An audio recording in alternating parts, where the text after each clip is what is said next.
It's Sleep Number's biggest sale of the year, where all smart beds are on sale. Save 50% on the Sleep Number limited edition smart bed, only at a Sleep Number store or sleepnumber.com.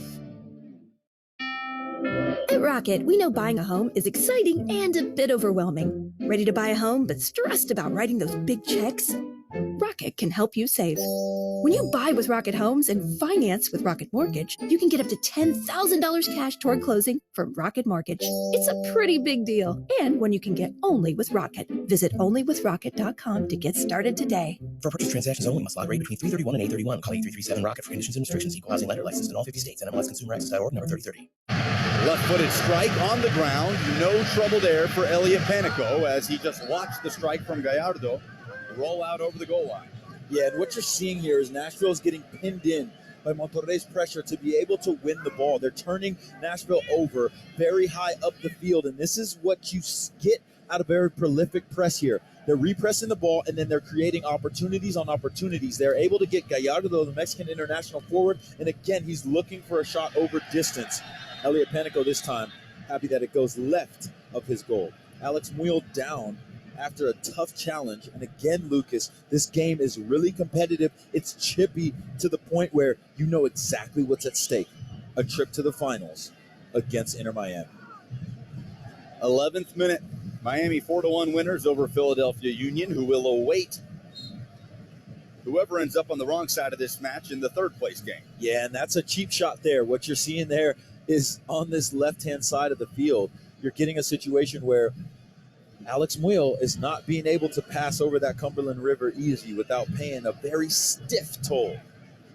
Anibal Godoy on the pass from McNaughton, and he overshot it, did McNaughton. Here comes Monterrey on the counter with a sudden change. Streaking into the box, wiggling around McCarty is Rojas, left-footed cross to the near side, and it's Lovitz with the intervention, somehow keeping it in play. Yeah, that's amazing stuff again from the veteran and Daniel Lovitz. We're seeing a situation where Lucas McNaughton is having a little bit of trouble building out. Hani Mukhtar does excellently here. And he possesses out to Jacob Schaffelberg, sprinting into the Monterrey half. Nashville goes right to left. Schaffelberg streaking towards the box. Top of the 18, heavy touch. Ball deflected away. Teal Bombery picks it up. Top left-hand corner of the 18. Backheel pass. Hani Mukhtar cuts onto his right foot. Mukhtar reeks up a shot. Oh, my goodness! Hani Mukhtar, you cannot be serious. It's a stunner of a strike by the Nashville Talisman. And in the 12th minute, Nashville 1, Monterrey 0.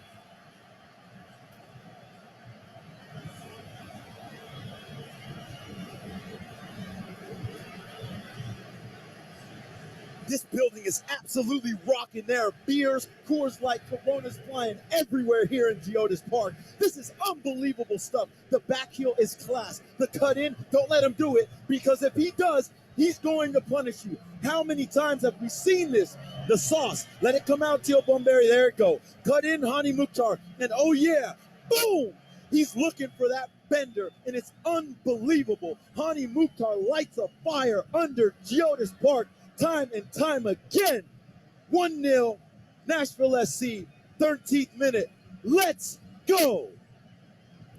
Curling far post strike. And Nashville's biggest player shows up in a massive moment for his third goal of Leagues Cup. In the 14th minute, we're ready for the restart as Castellanos is putting everything on pause here, taking a look at something. Have not gotten the official ruling. We'll see what they may be looking at here, Jaleel. Maybe they're potentially looking at a potential offsides from Alex Muyl. Not really too sure how much he affects the play here. They're going to look at it. But they're looking at it. The question here is, did Alex Muyl, who'd made no contact with the ball, step into the eye line of Esteban Andrada and prevent his ability to save Hani Mukhtar's strike from the top left corner of the 18? Well, the first question is Alex Muyl offsides? And the answer is yes. He is offsides when Hani Mukhtar goes to shoot. Now, the second question, as we're getting the back angle, is does he affect the the eye line of Esteban Andrada, the Argentinian international? And in my opinion, no. I don't think, because Ayarda's already in the air diving for it when it comes off of Hani Mukhtar's foot, and I don't think at that specific moment Alex Muyl is in his eye line. I don't think that Alex Muyl affects the play to the point where this is a clear and obvious error with a no call on the field. But this is going to be interesting to see exactly how this one plays out here. Because Walter Lopez Castellanos was told by VAR to go and check it out, and he thinks that there's something here, and we'll see. Geodis Park is waiting with bated breath, Lucas, to see exactly what the verdict is on this VAR check. And again, as the replays continue to come in,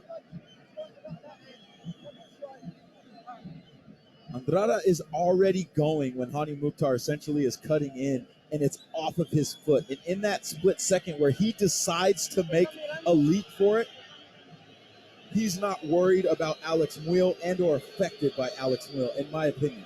If Alex Muyl were to get a touch on it, or if he would have been standing. Here's the call. Offsides. The goal is wiped away. We're back to being scoreless at Geodis Park in the 16th minute, and Nashville will make a change. Jacob Schaffelberg comes off, replaced by Fafa Pico. Did not see a clear injury from Schaffelberg, who walked off on his own power, Jaleel, but something must not be quite right for him to come off this early. Yeah, absolutely. He caught a knock maybe 2 or so minutes back where he got up gingerly. I didn't think too much of it, but obviously Fafa Pico has to go in here, the Haitian international who's been absolutely excellent this season and a key pickup in the offseason for Mike Jacobs and Gary Smith here. And he has all the experience, confidence, and ability to pick up exactly where the Canadian international Jacob Schaffelberg left for his fellow winger. So after all that, what we thought to be the opening goal by Hani Mukhtar on a stunning far post strike, it's ruled offside. As Castellanos rules, he made a clear and obvious error by not calling offside in the way Alex Muyl was in front of Esteban Andrada during that strike, hitting the back of the net. Yeah. Nashville back in possession here. And the boys in gold and Gary Smith will feel hard done by the decision here, because you're looking at a world-class strike from Hani Mukhtar, and in my opinion, you have Esteban Andrada who's already going to make a dive and doesn't change anything really about what he's doing with Alex Muyl off in his periphery. I understand by the letter of the law, Alex Muyl, again, we spoke about it, he's in an offside position when Hani Mukhtar does make that strike to the far post. However, does he really affect Esteban Andrada? For me, the answer is no, but I'm not the one who calls the goal back. 18th minute. Nashville wins it back. Fafa Pico's first touch is on turnover. Streaking down the left channel. Pico on the right foot. Top of the 18. Slips it to Mukhtar. And the intervention by Moreno wins it back for Monterrey. Mukhtar went down. No whistle. Castellanos immediately waved it off. Milliseconds after it happened. Monterrey possesses out of the back. On the far side. Joao Rojas, the Ecuadorian international. Correctly, and there was no call there. There was no foul there. Hani Mukhtar wasn't even really looking for a call. There was no penalty shout from the boys in gold. Castellanos just waves it off. That's one of those to make it clear to the fans and everyone in the building that there's nothing for a penalty cry there. Boys in gold are picking up where they left off, but just a great ball diagonal. Bombing diagonal cross that settled to the far goal line, and it's just out. Unable to rescue it was Rojas, who brought it down.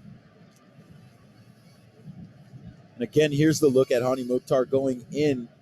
There's a little nick on his left foot there, but it's more of a, Hani Mukhtar isn't able to really just put his left foot down. No penalty cry there. Boys in gold carry on. Fafa Pico's come into this match and really affected it. It is Teal Bunbury who's wreaking havoc for this Monterrey side. Here comes Bunbury after a line-breaking pass down the right side. Centrally now, it's played towards Mukhtar with the right foot. He allocates it outside the left side of the 18. Pico's cross-ins deflected straight back to the Haitian international. And now Mukhtar operating in the middle of the Monterrey half. Clips in a ball intended for Bumber. He was running onto it, but racing out to it, scooping it up on the bounce was Andrada, and he rolls it out into the Nashville half for Meza. Numbers here for Monterrey on the counterattack, which has been lethal in this tournament. Meza lines it across the top of the 18. Rojas cuts it to Canales. Left-footed strike saved by Panico. Out for a corner on the near side, and it's the left glove of the 26-year-old Kentucky native that keeps it scoreless in the 20th minute. Yeah, I'll tell you what, Lucas, you see Gary Smith stand up because he is very unhappy. This is how you leave yourself very exposed against this Monterrey side. They're prolific in the counterattack, and they showed exactly why there. Finding their goal scorer in the Spanish international there in Canales' top box is exactly where you want to be if you're Monterrey. If you are Nashville, you do not want to be in that situation time and time again. The Kentucky native keeps it level here. Very well done from Elliot Panico. Corner played short for Monterrey outside the top of the 18. It's Omar Govea who clips it into the box. It's headed straight back out to the Monterrey midfielder. And now Rayados in possession in the Nashville half. Boys in goal dodging a bullet there on the save from Panico. Monterrey had massive numbers there, Jalil. 4-on-2, it even looked like. Yeah, they really did. And what was, if you're Nashville, what you really don't want is a situation where Maximiliano Meza is running at you. The Argentine international is prolific again down this near right-hand side. So to give him time and space is playing with fire. Monterrey very unfortunate not to find themselves up 1-0 in this match. Ball deflected into the Nashville box. In chase is Funes Mori. Shaq Moore using his speed to shield off the Mexican international and send it out to the far side for a Monterrey throw-in, which is taken quickly. Hector Moreno, the Monterrey captain, pushes it forward. Here's Funes Mori. He drops it off. Govea, far side. This is Gallardo. Lines a low line drive cross in, and it's deflected out for the moment by Zimmerman. Now on the right side of the 18, Meza. Nashville able to win it back on Anibal Godoy in the 18. Advances it to Hani Mukhtar. Mukhtar with a ranging dribble to the near side. Gives it off to Pico, stepping into the Monterrey half. 22nd minute, no score between Nashville and Monterrey in the Leagues Cup semifinal. A 14th minute strike by Hani Mukhtar was ruled off for offside after the fact. On the far side, it's Shaq Moore. Traps the ball with his right foot and then rolls it back to Walker Zimmerman. Here's Lucas McNaughton. Anibal Godoy back to McNaughton. A little bit of pressure initiated by Rayados. Zimmerman forward to Shaq Moore, standing on the far touchline, 10 yards into the Monterrey half. Misplaced pass from McCarty as he received the infield ball from Moore. Tried to progress it with a one-time touch to Mukhtar, and it's taken away by Omar Govea, and Monterrey back in control. Medina, the Colombian center back, steps forward. Back and forth he plays with Canales, but the drop ball back to Medina is picked off by Hani Mukhtar. Nashville could create something in transition here. Mukhtar accelerates towards the 18. He's clipped from behind and goes down. It's a free kick for the boys in gold. Will be about 8 to 10 yards off the top left corner of the 18. A good spot to swing in across. The foul by Canales. This is again the replay here on Hani Mukhtar's goal that was called back. Alex Muil's just running across the face. He does jump at this ball here, and maybe that is the distinguishing factor, but even, I take it back, he doesn't even jump as if he's going to head the ball, really. For me, I feel that Nashville's been hard done on this one because I think that, again, Andrada has already decided that he's diving to try to make that save, and I don't think that Alex Muil really gets in his sight and or affects the play. But again, 23 minutes into this match, Hani Mukhtar's by far been the best player on the field. Can he affect the game again and keep the game in the hands and the advantage of the home side? Or does Monterrey find a way to get themselves in this game and get on the ascendancy?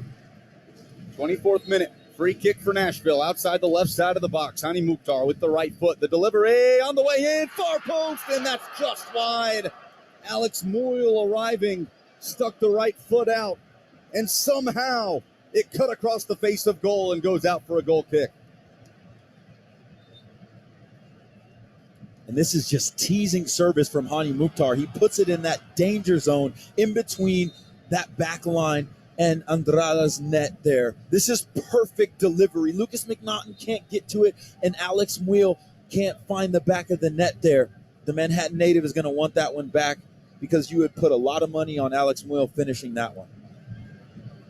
And here comes Monterrey trying to move quickly into the Nashville half. Meza takes a heavy touch, and McCarty is right there to push it back to Dan Lovitz. Lovitz plays it central. Walker Zimmerman, line-breaking ball through the center circle, and just out of reach for Muel, ends up at the left foot of Hector Moreno. Veteran of 4 World Cups, Hector Moreno. 132 Mexican caps. One of the best passers out of the back as a center back of his generation, Julio. Yeah, absolutely. It's an understatement. When you're talking about passing center backs, we'll get to that in a second. Combination down the left channel for Monterrey. Here comes Gallardo down the left side of the 18. Tries to cut it back into the heart of the box. And it was behind Canales as McCarty was there to knock it out for a corner kick that will come from the far side. Yeah, and this right here is exactly how this Monterrey side can really overwhelm you in the channels, whether it's through calm possession like it was here, or if it's on a counterattack situation. Again, we spoke about their prolific ability down that left-hand side to create opportunities. This is the first time we've seen them get down to the end line for a cutback. Dax McCarty knows that he needs to be there with a vital intervention. Short corner played once again by Monterrey. Ends up with Canales, who bombs across in to the near side, and Zimmerman's right there. Header was won by Moore, but it's Zimmerman who clears it out for Nashville. Back with Monterrey at midfield. Aride, the right back, plays it into the center circle where it's quickly pushed down to the near side for Maxi Meza. One of the most exciting wingers in this entire tournament. Meza has been a nightmare down the right side throughout the course of the competition. Back with Moreno. Yeah, and again, when you're talking about passing center backs, especially those of Mexican heritage, who have been able to represent the Mexican national team for an extremely long time, you're talking about Moreno and you're talking about, Marquez. Right. These are the two, in my opinion, that stick out, the best passing center backs who played for L3 for, multitude of years. And as we say that, a long ball pinged by Moreno into the Nashville final third for left back Gallardo, and it's back central, controlled by Monterrey, Luis Romo. As Rayados move from left to right, clip ball to the near side that was intended for Meza, headed away briefly by Moore. And here is Romo turning towards goal, playing it centrally. Funes Mori. Good combination play down the right side. This is Aride. Clips one to the top of the 18, deflected to Canales with the left-footed half volley. Just tries to send it guiding into the box. Dan Lovitz comes out with it. Meza dispossesses Lovitz, right side of the 18. Rojas combines with Meza, top of the 18. Canales, left-footed strike on the way, headed away by Zimmerman. Stepped into the path of the strike that came from outside the box by the Spanish international. Man still down for Monterrey. It is Maxi Meza as he slowly gets up here in the 27th, now turning to 28th minute of the Leagues Cup semifinal between Nashville and Monterrey, still scoreless. Top of the 18, Meza, overlapping run, right side, Aride. Shot on goal, glances off the crossbar. Off the crossbar and out to the far side for a Nashville throw-in. Inches away from the opening goal was Aride, remaining scoreless here in the 28th minute. Inches, millimeters here. This is all about Monterrey's ability to overwhelm you by creating chance after chance here. Daniel Lovitz does a good job to distinguish that first initial fire there. There's a foul here, but Castellanos gives the advantage. And Canales is looking for that far post. But again, they're able to win the ball back at a high level, high up the field. And that's what keeps Nashville pinned in. Aguirre is looking to get on the score sheet here. And if it isn't for that crossbar behind Elliot Panico, this Monterrey visiting side would have found themselves up 1-0 in the 28th minute. Again, Lucas Panzica, this is the type of semifinal that you get up off your couch to go and watch. You pull up to a bar to watch this one because this one is to a level that is extremely competitive, and there's some very good football being played tonight here at Geodis Park. Inter Miami awaits the winner in the Leagues Cup final. Here comes Monterrey, scoreless game, 29th minute. Meza down the heart of the Nashville defense, allocates it left side of the 18. It's clipped back into the box. Did it go off the hand of a Nashville player? The Monterrey contingent reacts. No whistle from Castellanos. We continue playing. Monterrey still with it outside the left side of the 18. Gallardo splitting Nashville defenders, but takes a heavy touch. Zimmerman ends the threat for the moment. Nashville trying to combine out of its own half. Long ball played by Muel towards the halfway line. Far side for Mukhtar is picked away and won back by Monterrey. controlling possession here in the Nashville half. On the right side is right back Aride. Standing on the edge of the final third, he plays it back centrally to Luis Romo. Small chipped ball to the far side for Joao Rojas. The Ecuadorian drops it off for Sergio Canales. And this right here is how Monterrey really keeps you pinned in. Their ability to maintain possession. They have every single one of their 10 outfield players in your attacking half here. And, commentators curse there, and then they pass the ball out of bounds. But this Goal is kick Nashville. Yeah, this is exactly how they pin teams in on the offensive side. As the replay comes in, you ask, did this ball go off Shaq Moore's hand? It absolutely did. But it's ball to hand here. As it's flicked up by the Ecuadorian international and João Rojas, it's not a penalty because Shaq Moore is defending in a natural state. His hands are down by his body within his silhouette. Not a penalty, but a handball. As confusing as that may sound. Right. Well, it seems to change on a yearly basis, doesn't it? Yearly or weekly? Weekly, maybe monthly, bi-weekly. daily. Paid by every pay period. It's a different distinction on what's a penalty, what isn't. But even per the traditional letters of the law, that's not a penalty. Again, this game has been very competitive up to this point in time. It's gridlocked. After Hani Mukhtar's goal was called back via VAR check, this game has been completely gridlocked, nothing between the two teams. And what's going to give? I don't know. I don't really see a clear side that is really dominating this match. The boys in gold have had very, very good spells of possession. In the early stages, they were looking very dangerous. And then as far as the Monterrey Liga MX side, they're playing extremely well at times as well. The game kind of hits the shore like waves on the beach on early morning. Fafa Pico weaving in between Monterrey midfielders after coming in for Jacob Schaffelberg in the 16th minute. Now Pico winning a free kick for Nashville right in the middle of the Monterrey half. The Haitian international making an impact after a sudden change. Certainly didn't expect to come in the first half, but he's been called upon and making an impact for the boys in goal to have a free kick in the 32nd minute. Yeah, and he does a good job here to draw a foul because if he doesn't, he's going the other way. And what I like about Fafa Pico's ability to come into this match is mentally, it's not an easy thing when you're not expecting to start the game. What happens in a player's mentality, you kind of lull off a little bit and say, okay, second half is when I need to really start to ramp myself up, maybe the 60th minute or something like that. But to have to be able to come into the match in around the 14th minute or whenever it was, that's not an easy thing to do. Fafa Pico's done excellent up to this point in time. Nashville on the restart of this scoreless game. It's a quick pass to the left side for Dan Lovitz. Hani Mukhtar allocating for the short option there. Lovitz tries to knuckle it into the box, but it's grabbed out of the air by the two gloves of Esteban Andrada, the 32-year-old goalkeeper. Here's Monterrey in the Nashville half. Numbers running on goal, but Walker Zimmerman is there to pick out the through ball that was intended for Funes Mori making the run. Yeah, and people here at Geodis Park didn't really react all that much, but it's a crucial intervention from the captain and the designated player in Walker Zimmerman there, because if he doesn't make that intervention through his positional defending, that's how he was able to do it, because he was in good position. You're going to see 2 to 3 Monterrey attackers running at Elliot Panico on a breakaway. Alex Moyle possesses inside the center circle, and it's taken away from him from behind by Rojas. Monterrey back in possession. Sergio Canales dribbling into his own half. Canales, the Spaniard, who's been with this team for less than 3 weeks and has made an instant impact. What a pedigree for that man. Real Madrid, Real Sociedad, Real Betis. His first move abroad from Spain. Was talking this week about the responsibility that Monterrey feels to the rest of Liga MX as the only Mexican side remaining in this league's cup. 34th minute, no score. Yeah, and there's been a lot of talk from Liga MX teams about, the unfair nature of the tournament. And I have to say, I do agree with them at times. To be able to play away from home for an entire month without the ability to host a single matchup, it's very, very difficult. Diagonal ball, switch to the near side. Aride settles it with his right foot, drops it off for Luis Romo. Romo turns and guides it all the way back to the halfway line. Medina plays it short. Govea gives off to his left.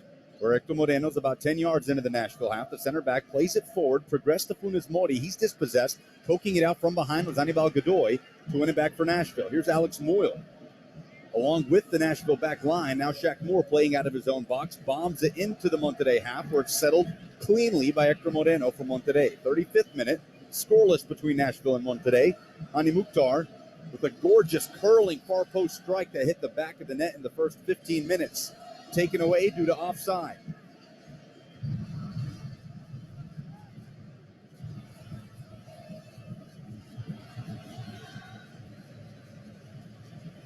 Medina in the center circle.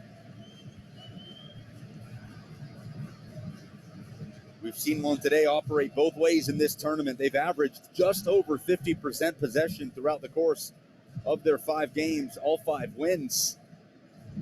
But whether they're possessing it, Jaleel, like they did against LAFC, 70% possession on Friday, or on the counterattack, a team that's been proven to be able to beat you in multiple different ways. Yeah, absolutely. And I think for me, the aspect of the game that has been, I guess, the most important as far as how Monterrey's been able to take advantage of the match at times. And again, I still think this game is even, but when it's been in the possession of Monterrey, we'll get to that in a second. And here comes Hani Mukhtar on the ball from Dax McCarty. Step over, enters the 18 from the right side. Mukhtar, sliding challenge. It's a corner for Nashville. Coming in seemingly out of nowhere was Joao Rojas to prevent Mukhtar from squaring up a pass into the heart of the 18 for a Nashville chance. Yeah, it's both Joao Rojas and also, too, the recovery there on that far side. And what they're able to do there is to double team Hani Mukhtar when he hits that step over, puts it in overdrive, ducks his shoulder, and hits almost like a mini swim move to be able to get into the 18-yard box. When Hani Mukhtar does that and enters the 18-yard box, you can't make a traditional foul because you're worried about giving up a penalty. Very well defended at the end there for Monterrey. Nashville's heating up. 37th minute, scoreless here at Geodis Park. The delivery, corner kick from the far side. Love it. Punched straight up in the air by goalkeeper Andrada. Trickles to the near side, where it's picked up by Hani Mukhtar. Mukhtar with time. He gives it off to Fafa Pico with the right-footed touch. Pico, strike on goal. It stays low. Andrada goes to ground and is able to scoop it up. And now Andrada rolling around, saying he caught contact, or indicating that he caught some contact from Teal Bunbury, who was there trying to make life difficult for the Argentine goalkeeper. But official Walter Castellanos will come check on him. We'll see what happened here. Yeah, as it comes through here, I don't know. I can't totally see, but this angle here is going to be a lot more telling in terms of if there's contact between Teal Bunbury and Andrada. And absolutely not to the point where he is trying to really embellish. And for me, I have no time for that. I have zero time for that, because what you're trying to do is you're trying to embellish and get Teal Bunbury in the book unjustly. Play the game fair. That's Andrada, who has had a nice tournament. 4 goals conceded in 5 games. Only conceded 1 goal through the first 3 games of Monterrey's Liga MX Apertura campaign, a season that just began on July 1st. Unbeaten in that campaign as well are Rayados. 38th minute. Scoreless here at Geodis Park. Leagues Cup semifinal. Winner faces Lionel Messi in Miami, who defeated Philadelphia 4-1 earlier today. The loser heads up to Philly for the 3rd place game to play for a Champions League spot in CONCACAF. Something that the 2 finalists of this tournament will automatically qualify for. Moreno bombs it into the Nashville defensive third. Gallardo was there, but so was Zimmerman, and he'll win that one 9 times out of 10. But it's won back by Monterrey. This right here is exactly why Monterrey is prolific. They're able to create one chance, and then after the preliminary chance at goal, they're able to turn you over again and keep you pinned in. Aride crossed in top of the 18, clipped out briefly by McCarty, and now Nashville maybe can create a counter here. Teal Bunbury holding it up in the Nashville half. He drops it off for Godoy. And it's back with McNaughton. Now Zimmerman played ahead to McCarty in the middle of Nashville's half. Bunbury on the edge of the center circle. He turns it away from Romo, runs into the Monterrey half and allocates it wide, far side. Alex Moyle with space to dribble it into the final third. Moyle cross on the way in, and it's a back heel small clearance by Monterrey. It's Moreno stepping in front of the cross. Nashville wins it back. Play to the near touchline. Hani Mukhtar picks it up. 39th minute here at Geodis Park. Nashville looking to open up the scoring. Boys in gold have been outpossessed 60 to 40% here, but now settling into some play and some possession in the Monterrey half with Dax McCarty.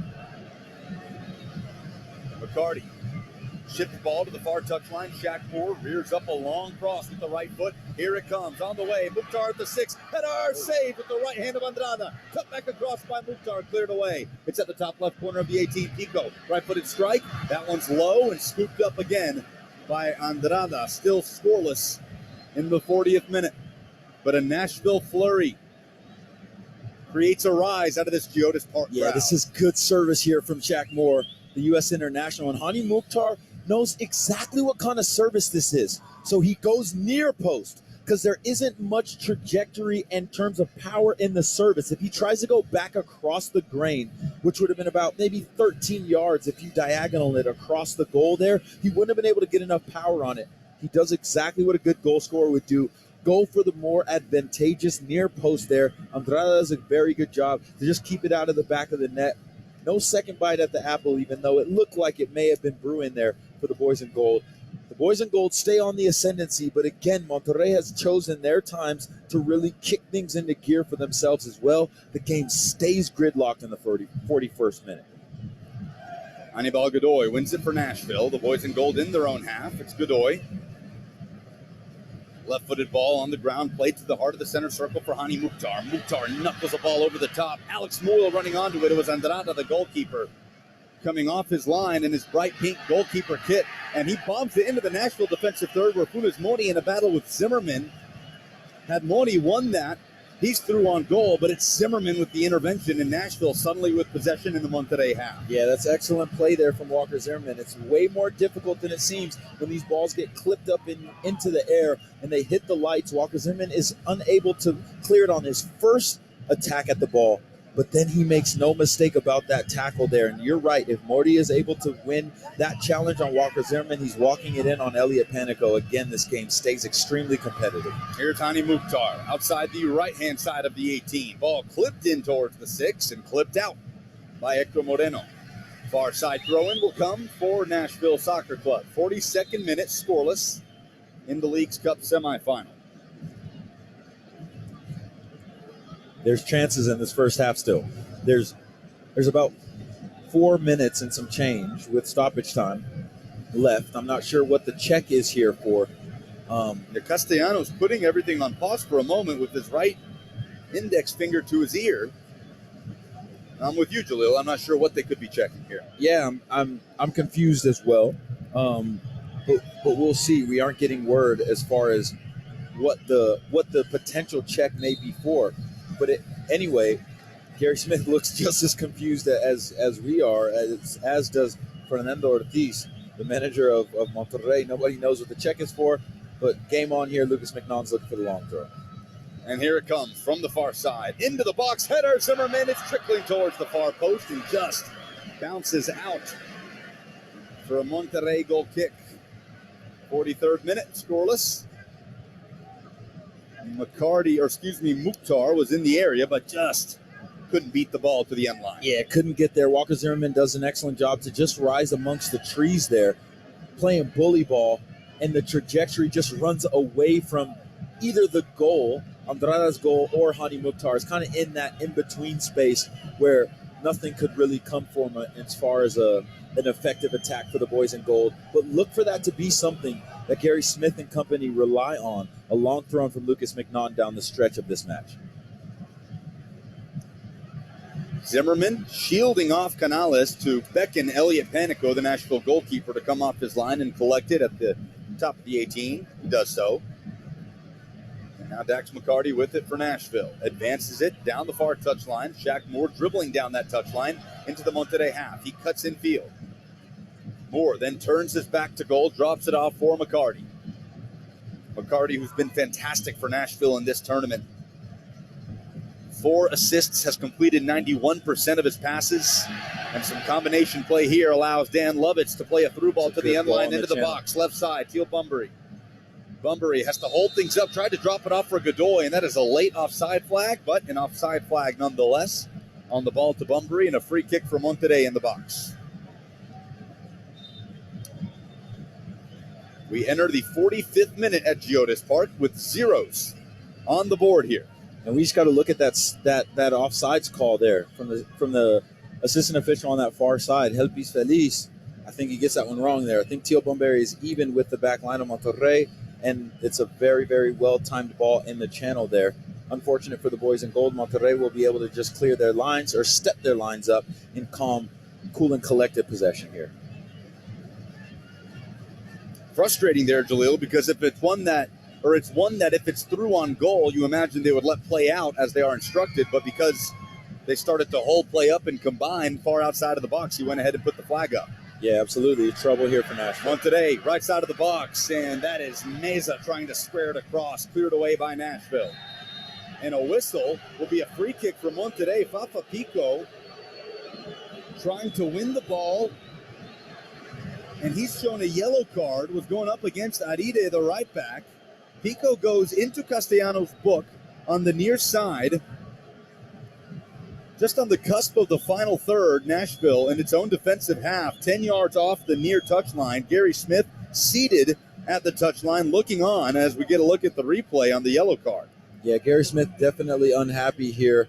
And for me, there's contact, obvious contact. Fafa Pico is shielding off, though, Aguirre. And for me, I don't understand this, because Fafa Pico doesn't even, it's not inverting at all. He's protecting the ball, and that's exactly what Fafa Pico is saying there. He's saying that you have to look at the replay there, because for me, there isn't even, it's inadvertent contact. There isn't the malice or looking behind his shoulder to see that Aguirre is there and then pushing him off.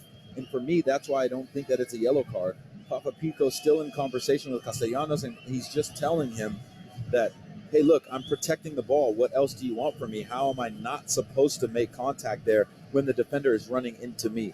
I understand what Fafa Pico is saying, but at the end of the day, you have to get on with it, have a short memory, and then be able to try to take matters into your own hands, because what you know is that Monterrey is not going to really make too many mistakes about this service at the foot of the Spaniard right here. It'll be Sergio Canales. In stoppage time, 3 minutes given. We've played one in this scoreless game, first half of the Leagues Cup semifinal. Free kick in and then out. Thumped away by Nashville. Monterrey trying the sudden change, through ball, and into the box goes Funes Mori. Just couldn't get his right foot around it. And that was Lucas McNaughton doing just enough to pester the Monterrey all-time leading goal scorer. Yeah, Funes Mori is looking for a second bite at the apple there. The Mexican international is trailed by the Canadian international, Lucas McNaughton, and Funes Mori is just unable to really catch it exactly how he would want to, though. But like you said, he is a very prolific goal scorer, and if you give him multiple chances, he'll definitely find the back of the net there. So that's why you see Lucas McNaughton being very attentive to where he is and trying to get touch tight to him as quickly as possible. Minimum 50 seconds remaining of stoppage time. Scoreless between Nashville and Liga MX side Monterrey for a spot in the Leagues Cup final. Nashville with the throw-in near side, 20 yards into the Monterrey half, as the boys in gold head towards the supporter section from right to left. Lovitz, ball over his head, throws it into Bunbury, just tried to chest it down for the oncoming Fafa Pico. It's cleared out back into the Nashville half by Monterrey. Now in chase is Maxi Meza. Walker Zimmerman beats him to the ball. Meza would have been through on goal with Nashville caught out in transition. Zimmerman says, no, sir. Minimum 15 seconds of stoppage time. It's bombed into the 18 by Zimmerman. Intended for Pico, headed out briefly by Monterrey. One back by Nashville. Anibal Godoy picks it up. Playing well outside of the 18. Left side is Fafa Pico. Dribbling into the final third. Ball is poked out to the near side for a throw-in. And there is the halftime whistle. This Geodis Park crowd takes a deep breath. And we're halfway done in Music City. Scoreless between Nashville and Monterrey in the Leagues Cup semifinal. We'll break it down and look ahead to the most important second half in Nashville SC's short history. when we return. This is Nashville Soccer Club on 104.5 The Zone. There's only one show that's going to give you the very latest on the Titans and the NFL during your lunch this season. It's an easy answer. Easy answer. That's the Buck Rising Show. Tomorrow from 10 a.m. to 1 p.m. on 104.5 The Zone. It's Sleep Number's biggest sale of the year, where all smart beds are on sale. Save 50% on the Sleep Number limited edition smart bed, only at a Sleep Number store or sleepnumber.com. It's Sleep Number's biggest sale of the year, where all smart beds are on sale. Save 50% on the Sleep Number limited edition smart bed, only at a Sleep Number store or sleepnumber.com. So the question is hearing them simply not enough? Then go inside the studio and watch all of your favorite Zone shows live on 104.5 The Zone TV, live on YouTube, Facebook, Twitter, and get them, Babs. Twitch, please. I'm Andrea, founder of a boutique handbag brand, Andy, and this is why I switched to Shopify. I tried 3 other platforms prior to Shopify, and I remember my breaking point was when I would try to make one little change and my entire site would go down. Shopify made it really easy for me to shift everything over and hit the ground running. I was easily able to migrate my products and all of my customer information over. With the drag and drop theme editor, we don't need to hire a developer to do any coding. What's amazing is that each theme is automatically optimized on mobile. It's incredible. It looks even better on the phone. We really like adventure. We would not be able to go on the road without a platform that we can rely on. What are you waiting for? Start your free trial with Shopify today. From templates that make site design simple to customizations that let you grow at your pace, this is your possibility powered by Shopify. Get a $1 per month trial period at shopify.com/music23. Go to shopify.com/music23 to take your business to the next level today. Guinness Extra Stout is synonymous with get-together moments. Crisp and balanced with bitter-sweet roasted notes and a dry finish, Guinness Extra Stout has been enjoyed all over the world for over 200 years. Guinness has always been about communion, power, and goodness. It's ingrained in its DNA. So the next time you're looking for a beer to share with the people you love, reach for Guinness Extra Stout and let the good times roll. Please drink responsibly. Guinness Extra Stout, imported by Diageo Beer Company, USA, New York, New York. Why do tacos get their own day of the week? Is it because Mondays are so rough, we need a Tuesday filled with beefy tortillas shared with good friends? If so, why don't we have Wellington Wednesdays, Stroganoff Saturdays, and heck, Meatball Mondays? Then, Mondays would just be another reason to enjoy our favorite beef with our favorite people. Together, we bring more. Beef. It's what's for dinner. Funded by beef farmers and ranchers. Cumulus Podcast Network presents Grilling JR with the voice of wrestling's Jim Ross. Join us every Thursday morning as Conrad Thompson, the godfather of wrestling, grills JR like you've never heard before, uncut and uncensored. Enjoy wherever you listen. Of all of the social networking websites out there, there's one that really stands out as being special. MatchingDonors.com, because it gives the gift of life. MatchingDonors.com pairs organ donors with people in need of kidney and other organ transplants. 22 people die every day in the United States waiting for an organ transplant, most of them kidney. So if you've been considering becoming a living organ donor or are in need of an organ transplant, MatchingDonors.com, home of the greatest gift of all, the gift of life. Before Shopify, did you find yourself wondering, where are my sales at? But now you're selling with Shopify, the global commerce platform supercharging your selling. You have no problem selling online, in person, on social media, and beyond. Gary, easy on the cha-ching. I can't even get my lines out. Oh, sorry, my bad. But my Shopify sales are through the roof. Amazing, Gary. Bet you're loving how powerful Shopify's tools are. And I can make my brand look however I want without code. And that you can sell on all the marketplaces and socials from your Shopify store. Or all that. Gary, stop leaving sales on the table. Start selling with Shopify and discover how millions of businesses around the world use Shopify to ignite their selling. Sign up for a $1 per month trial period at shopify.com/music23. That's shopify.com/music23. Shopify.com/music23. WGFX Gallatin, Nashville. A Cumulus media station. Touchdown! Your flagship for Titans Radio. 104.5 The Zone. Welcome back. Halftime at Geodis Park of the Leagues Cup semifinal. Goalless between Nashville SC and Monterrey out of Liga MX, playing for a spot in the Leagues Cup final against Inter Miami. Alongside 12-year Major League Soccer veteran Jalil Anibaba, I'm Lucas Panzica here on 104.5 The Zone. However you're listening to us on The Zone, on Sirius XM FC tonight, we appreciate you spending this Tuesday evening with us. Lively environment here in Music City, Jalil Anibaba, and as we said, scoreless at halftime. Close calls for both sides. Nashville finding the back of the net on a gorgeous curling strike by Hani Mukhtar. It's wiped away by offside, and here we are halfway done with no breakthrough yet to be found. Yeah, I think the boys in gold are unequivocally hard done here by a harsh call. Castellanos overrules the initial call on the field, which is no call, I should say, on Hani Mukhtar's goal that would subsequently be called back. For me, I don't think that Alex Muil affects Andrada's ability to see the ball or make a clean play on the potential save on Hani Mukhtar's goal. It's as soon as it leaves Hani Mukhtar's foot, that's finding the back of the net. For me, I think that Castellanos and company got that one wrong.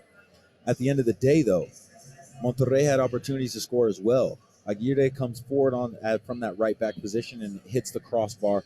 So you could call this game level. However, I think that this game is going to prove to be extremely dramatic in the second half. I feel that there are goals in this match, and if it goes straight to penalties, it's going to get real crazy here in Geodis Park.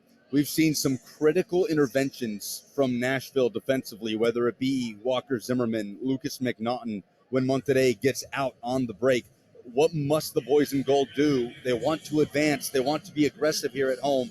But what must they do to limit those chances here in the second half? I think, it's the ability to do two things. Whenever you're attacking and you're calm in your attack, you have to keep one outside back with the back line, with Lucas McNaughton and Walker Zimmerman. If you're attacking up the right-hand side, Daniel Lovitz has to stay home. You're attacking on the left-hand side, Shaq Moore has to stay home. Those are non-negotiables. And then on the second one, where the boys in gold need to improve on, is when they have been defending for a spell, when they win the ball, their initial spell of possession has to supersede 3 or 4 passes. They have to be able to get to 5, 6, 7, 8 passes in their possession when they turn Monterrey over. Because right now that number is about 2 to 3 passes at times. And then that makes you have to defend waves for about 5 to 6, maybe even 10 minutes of Monterrey possession in your attacking half. And that's how they really overwhelm you, both physically, mentally, and tactically. The boys in gold can really run the risk of getting tired in all 3 of those categories, and then Monterrey can really come alive in that attacking 1/3.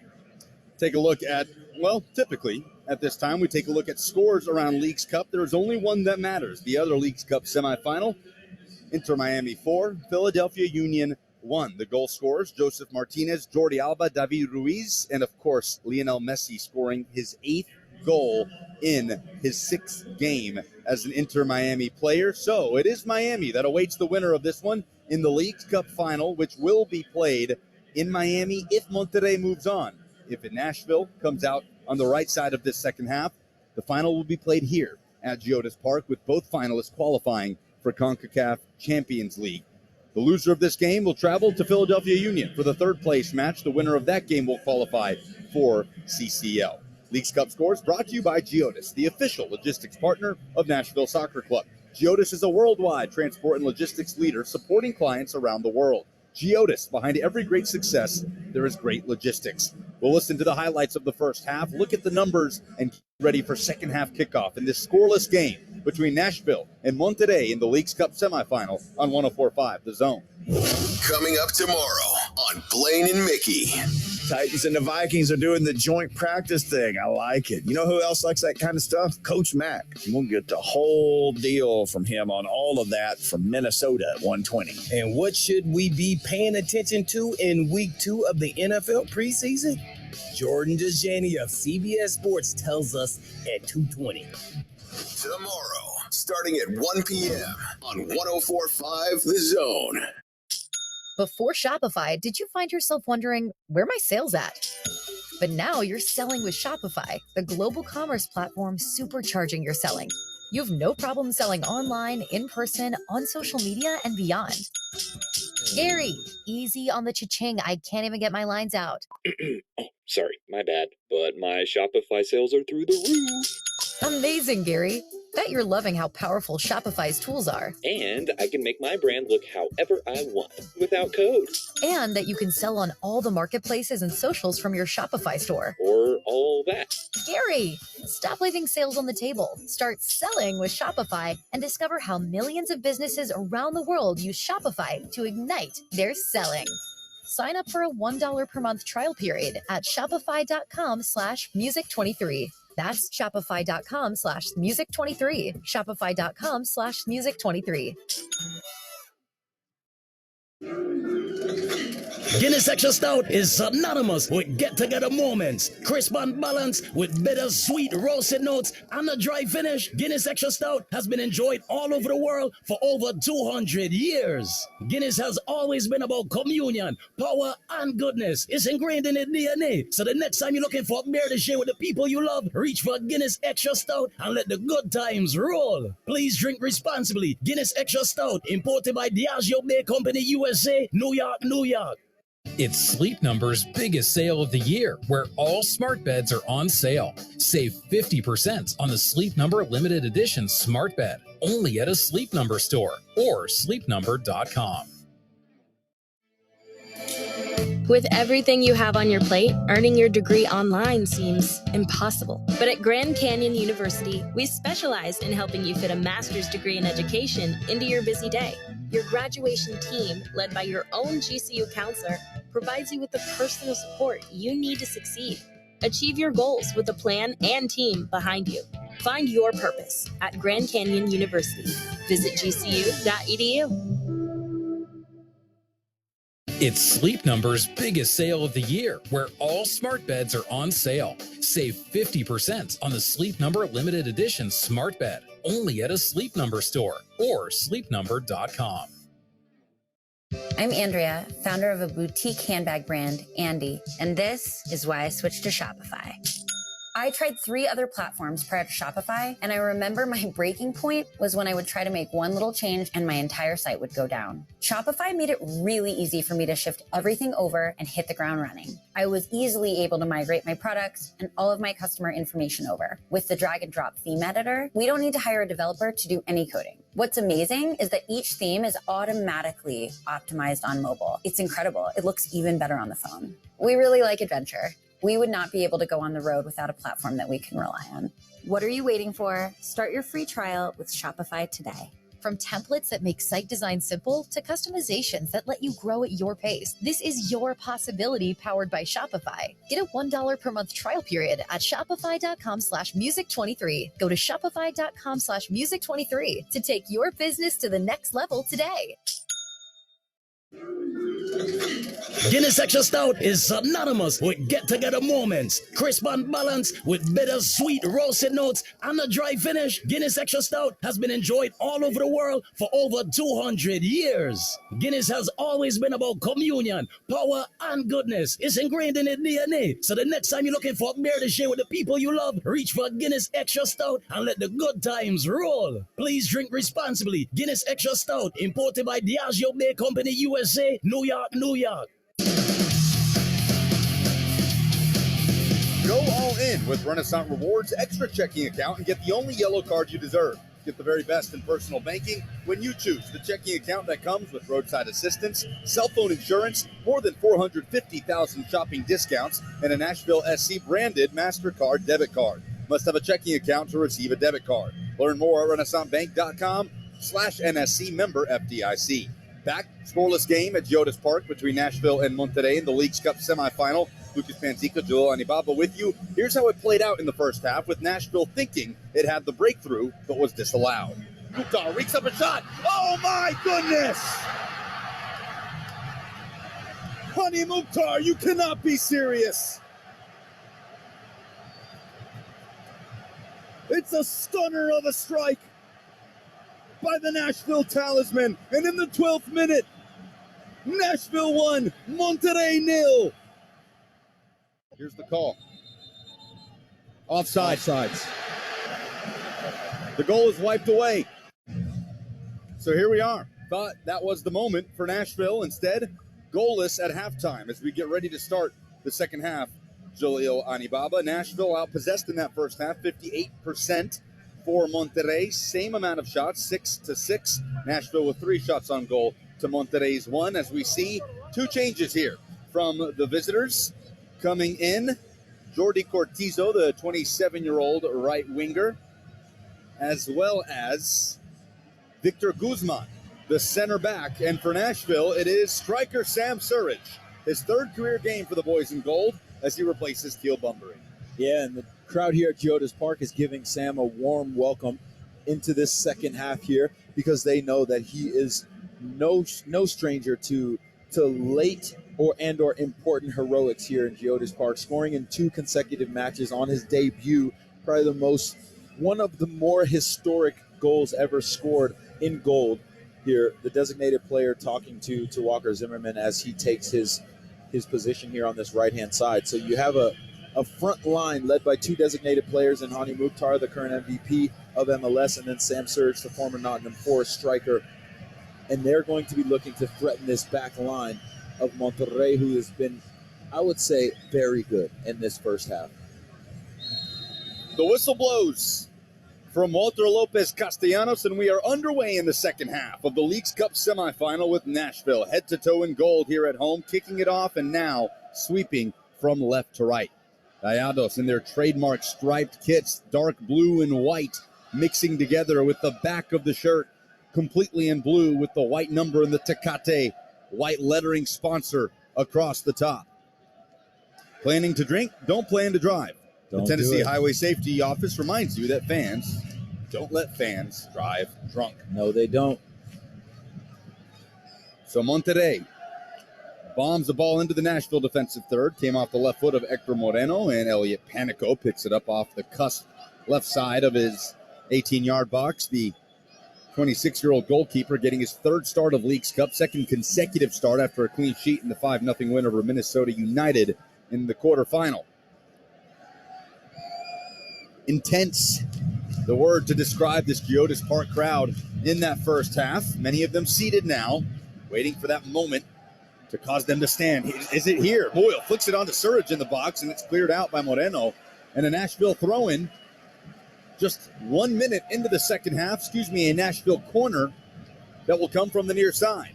Hani Mukhtar to take it.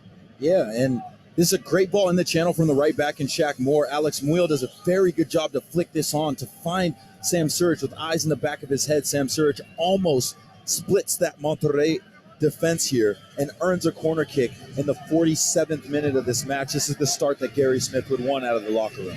Surridge has 2 goals in 2 games. Can he make it 3? Mukhtar, cross in, near side 6. McCarty header, out for a goal kick.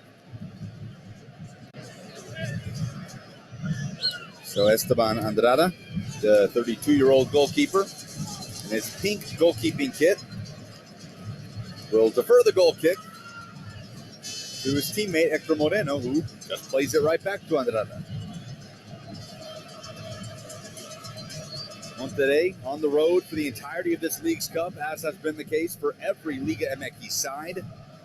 Whether it be Real Salt Lake, Seattle, Portland, Tigres, LAFC, they have taken care of business and done it in regulation. No penalty shootouts needed for this team during this semifinal run. Winner moves on to face Miami in the final.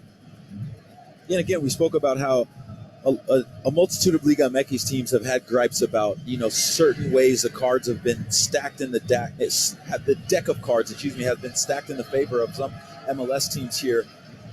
Ball over the top down the right channel to Medina. He rescues it from going out over the end line. Now at the far touch line, able to square it back centrally to Meza, and Meza drops it to center back Victor Guzman. His first touches after coming in for Stefan Medina. And Monterrey possessing in the Nashville half. Hector Moreno. Gouveia.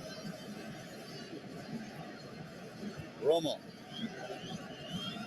administered to the near side. It's Gallardo, the attacking left back, cuts it to the end line, left-footed cross on the way, and he scuffed it. Out it goes for a goal kick, or did it deflect for a corner? Yes, it did.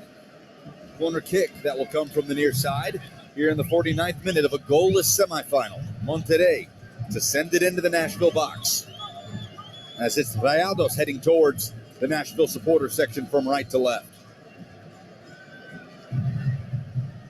Canales, the Spaniard, on his left foot, sends in the corner at the 6. It's headed out and over and caught another deflection on the way. McNaughton got in the way of Medina's header.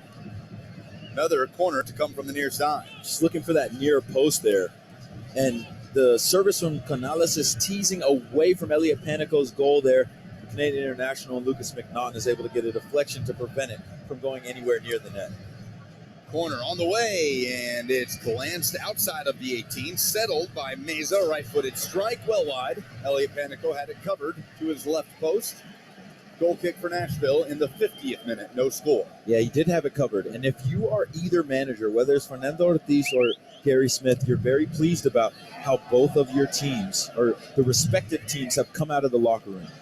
In my opinion, it's very difficult to come out of the locker room and match the energy that you exuded in the first half. It's something that coaches are always talking about. You need to be able to manage your energy in a way where it matches how you either left the pitch in the first half or take it up a notch. You can't lull off, because that's what human nature tells you to do. Both teams have taken care of that in the first 5 minutes, and this game picks up exactly where it left off in the first half.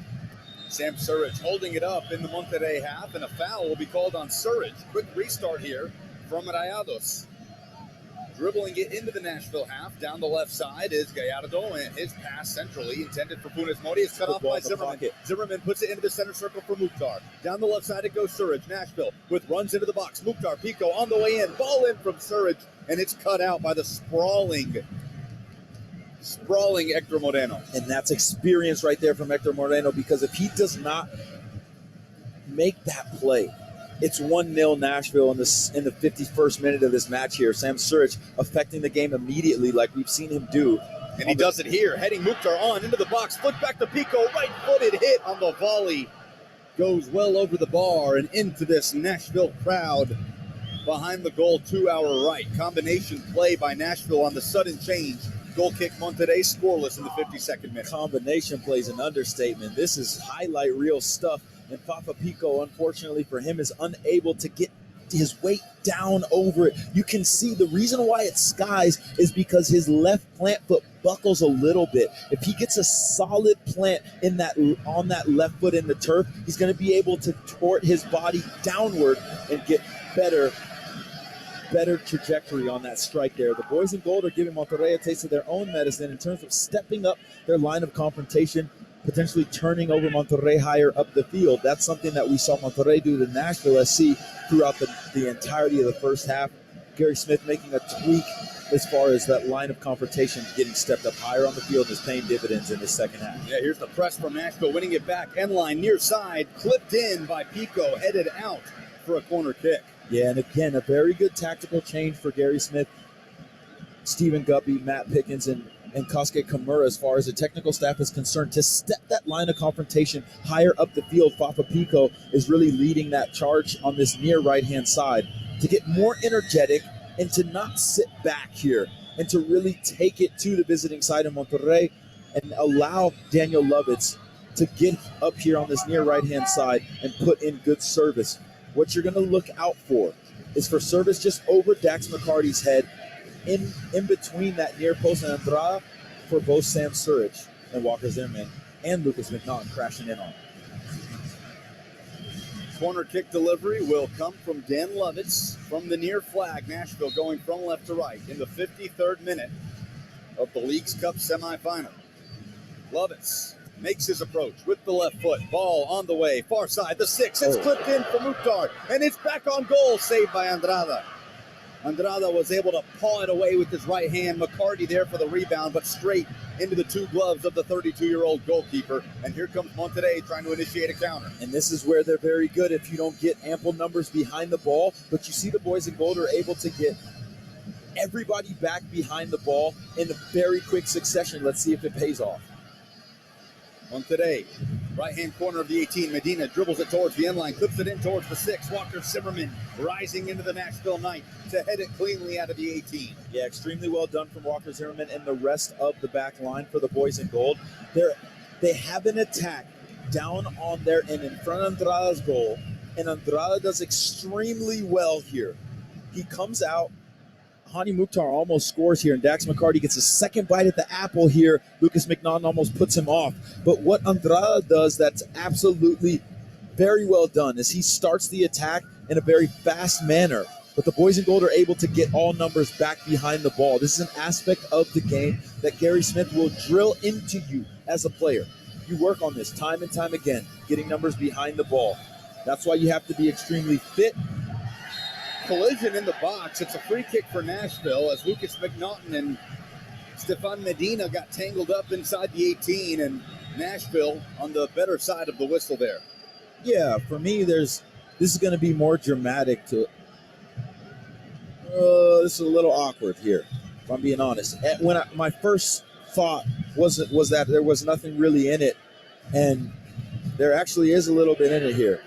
Lucas McNaughton does not understand that he's under a lot of pressure here, with the Monterrey attacker really just running into his area, and he's not really thinking, okay, I need to shield this ball off and be very urgent with my technique.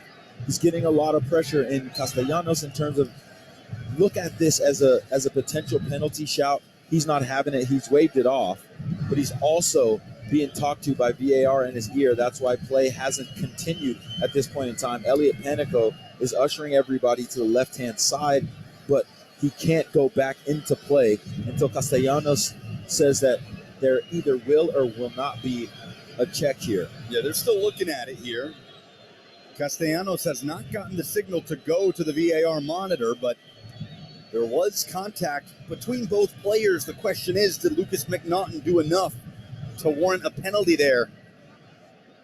As we sit here in the 56-minute goalless between Nashville and Monterrey, conversations happening. Nashville players, Monterrey players inside the center circle, conversing with Castellanos in his red officiating kit with the black shorts. And he's not having any of it, at the mercy of VAR.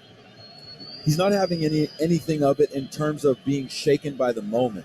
They're going to look at it. They're going to look at it, and what you're seeing Castellanos do, which an experienced referee will do, is he'll walk away from the crowd of players so he isn't influenced and he can hear what's going on in the ear while he's having a conversation with the VAR.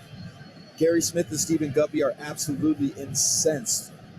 And as the replay is coming in again and again and again for us here up in the booth, I think there's a situation where Nashville can find themselves in a lot of trouble here, because there definitely is contact. It's just a matter of, does Castellanos deem it enough contact to overturn the lack of a call, I should say, on the field? Lucas McNaughton trying to shield Medina off the ball as it enters the 18 from the right side. I suppose is the question, does his right arm make contact with the face of Medina? And there's the official call from Castellanos, no penalty. Castellanos says no, and I think this is a tight one here. I like the fact that he lets the game just breathe a little bit. You've seen referees give this one, to be honest. Aguirre comes forward here as the right back and bombs on into Guzman, comes forward here, bombs on forward, and causes trouble for Lucas McNaughton. I like the fact that this game is going to be earned, not given. So, back underway here at Geodis Park. Nashville winning it in the Monterrey half. 58th minute. Strong through ball, a bit too strong for the on-rushing Hani Mukhtar into the box. Out for a goal kick. Goalless between Nashville and CF Monterrey. Inter Miami winners over Philadelphia Union 4-1 in the other semifinal that took place earlier this afternoon. So Miami clinching a CONCACAF Champions League spot for 2024 and awaiting the winner of this match. And for Nashville, winning tonight obviously would mean Another step towards the club's first ever trophy as the ball is clipped into the final third for Funes Mori. He cuts it onto his right foot, right side of the box, tries to square across in. Out it goes for a Monterrey throw-in on the far side.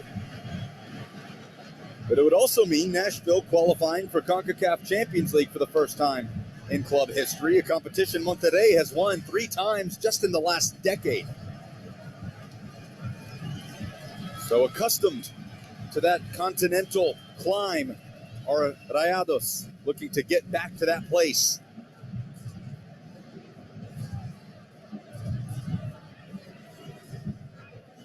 Won more titles than any other club in the competition's history, with all 5 of their CONCACAF Champions League titles.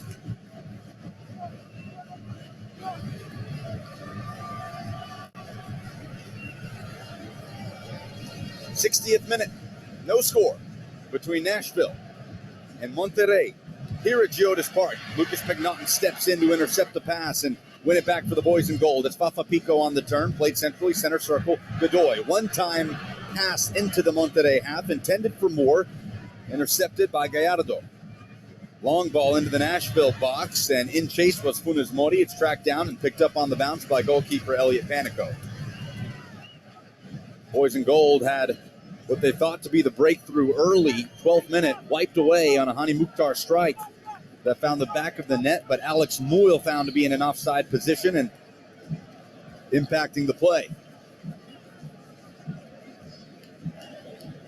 McNaughton along the Nashville back line, faces pressure from Canales to the far side. Lovitz with the right foot, puts it into the Monterrey half. Sam Surridge with one touch, drops it quickly for Mukhtar. Mukhtar trying to find the through ball for Surridge into the final third, and it's off the head of Guzman.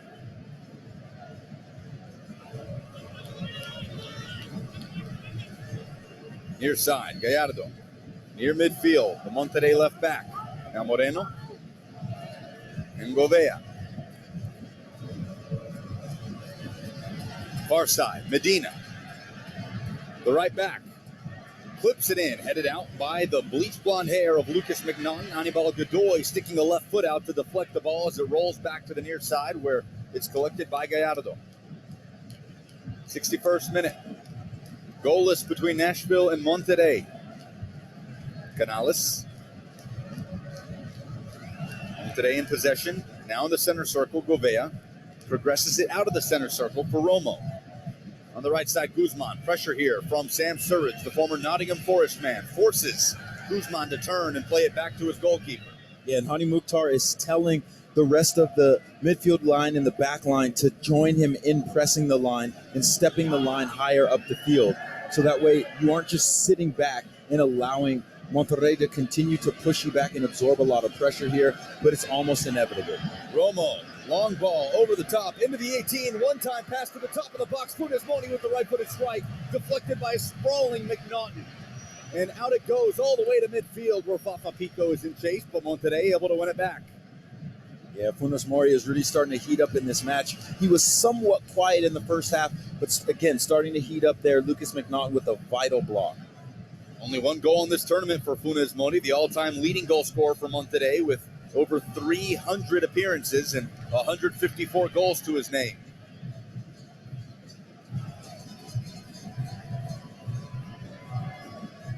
Meza, in the middle of the Nashville half. His right foot, he cushions it to the far side for Govea. Wearing a dark blue brace on his right wrist. Cycled to the near side, Gallardo. Light press by Muil, and it's back along the Monterrey back line. Now Romo plays it back into the Nashville half. Meza, one-time pass, Govea, far side. Monterrey just knocking it around the middle third here in the 63rd minute, scoreless. Near side, along the touchline, Gallardo. Back to the halfway line. Slow, methodical possession here from Monterrey. Nashville keeping everything in front of them. Govea with the right foot. Puts it on the far touchline. Maxi Meza combines. Medina gets the through ball at the far corner flag. One-time cross on the way in. Deflected by the head of a Nashville player. Cleared out for the moment by McNaughton, but deflected top of the box. Canales tries to thread it to the top of the 18, and a right-footed hit goes over the bar and into the Nashville supporter section by Jordi Cortizo. Yeah, and the substitute, Jordi Cortizo, is looking to find himself on the score sheet here. You're hearing the olays here in Geodis Park. That's how you score goals, is to be able to spread a defense out and then lay it back toward that top of the box there. Lucas McNaughton with a vital block. Right here again, a vital block. I'm not sure how much he knew about it, but at the end of the day, what he knows is that this score line is level. That's exactly where he wants it, and Cortizo will want that one back because that is a very good chance on his weaker right foot there. And Elliot Panico is lucky that he does not have to make a save on that play. The boys in gold are really pinned in the 64th minute here. Will the momentum stay in the hands of Monterrey as they're on the ascendancy, or will it shift into the hands of the boys in gold? 64th minute turns to the 65th. Under a clear, dark Nashville sky, 70 degrees here in the Leagues Cup semifinal. Scoreless between Nashville and Monterrey at Geodis Park.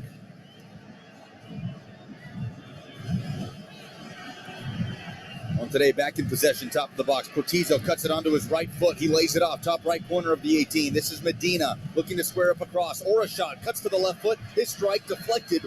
Right in front of him was Fafa Pico, who goes off and running with it to the far touchline. Pico cuts it back and drops it off. Dax McCarty in control for Nashville. And here, this is where the boys in gold need to be able to hold possession. Like we spoke about at halftime, their possession count needs to succeed about 10 right here so that they can really take the sting out of the game. Because Monterrey is going to look to try to dispossess them early here and then go back on the ascendancy. This is good from the boys in gold. Moore, the right back, going right at Gallardo and winning a corner for Nashville. Combined with Moyle down the right touchline, the cross in deflected out by Gallardo, and just like that, it's a Nashville corner opportunity in the 66th minute of this goalless game. And that's exactly how you have a crack at being able to shift momentum into your hands. Boys in gold, I'm not sure if they were all listening to me down there, but they heard the call. And that is to be able to maintain possession after you've been defending wave after wave. And now they earn a corner kick. That's excellent stuff from the boys in gold as Monterrey was balling out for the last 10 minutes. Will come from the right foot of Hani Mukhtar from the near side. On the way, near side 6, headed out strongly by Monterrey. That was Funes Mori, the striker, all the way back defensively, but quickly taken the throw-in. Hani Mukhtar on the near side, combined for surge. Mukhtar dribbles into the box, right side, step over, Mukhtar, end line, cut back across, and Andrada intervenes, the Monterrey goalkeeper. How many times are we going to see the goalkeeper flail like he's getting fouled there by a striker? He bumped into the shoulder of Sam Surridge as everybody dispersed from the 18 and went straight to ground, popped right back up. And then this is something off the training ground here. Surridge just holds it up for his fellow designated player. Hani Mukhtar hits the step over, gets to that end line there. And Andrada does a good job to hold his positioning and then to be able to make I can't really say the save, but to hold on to it. Header from midfield for Zimmerman. It springs Mukhtar through on goal. Surridge! Yes!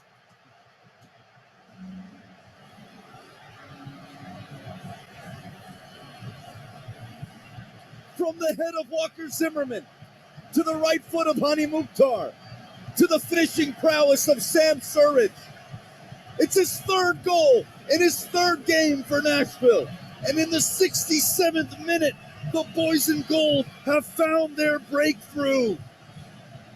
Oh, you know what they say. You get what you pay for. If you go to the dollar store, you're going to get dollar store credit here. But if you go to a very expensive place to buy diamonds, that's exactly what you get. It's a diamond in a rough here in Sam Surridge. He's come into Nashville and really made his presence known here. What I really love about Sam Surridge is his ability to pick moments to put the team on his back.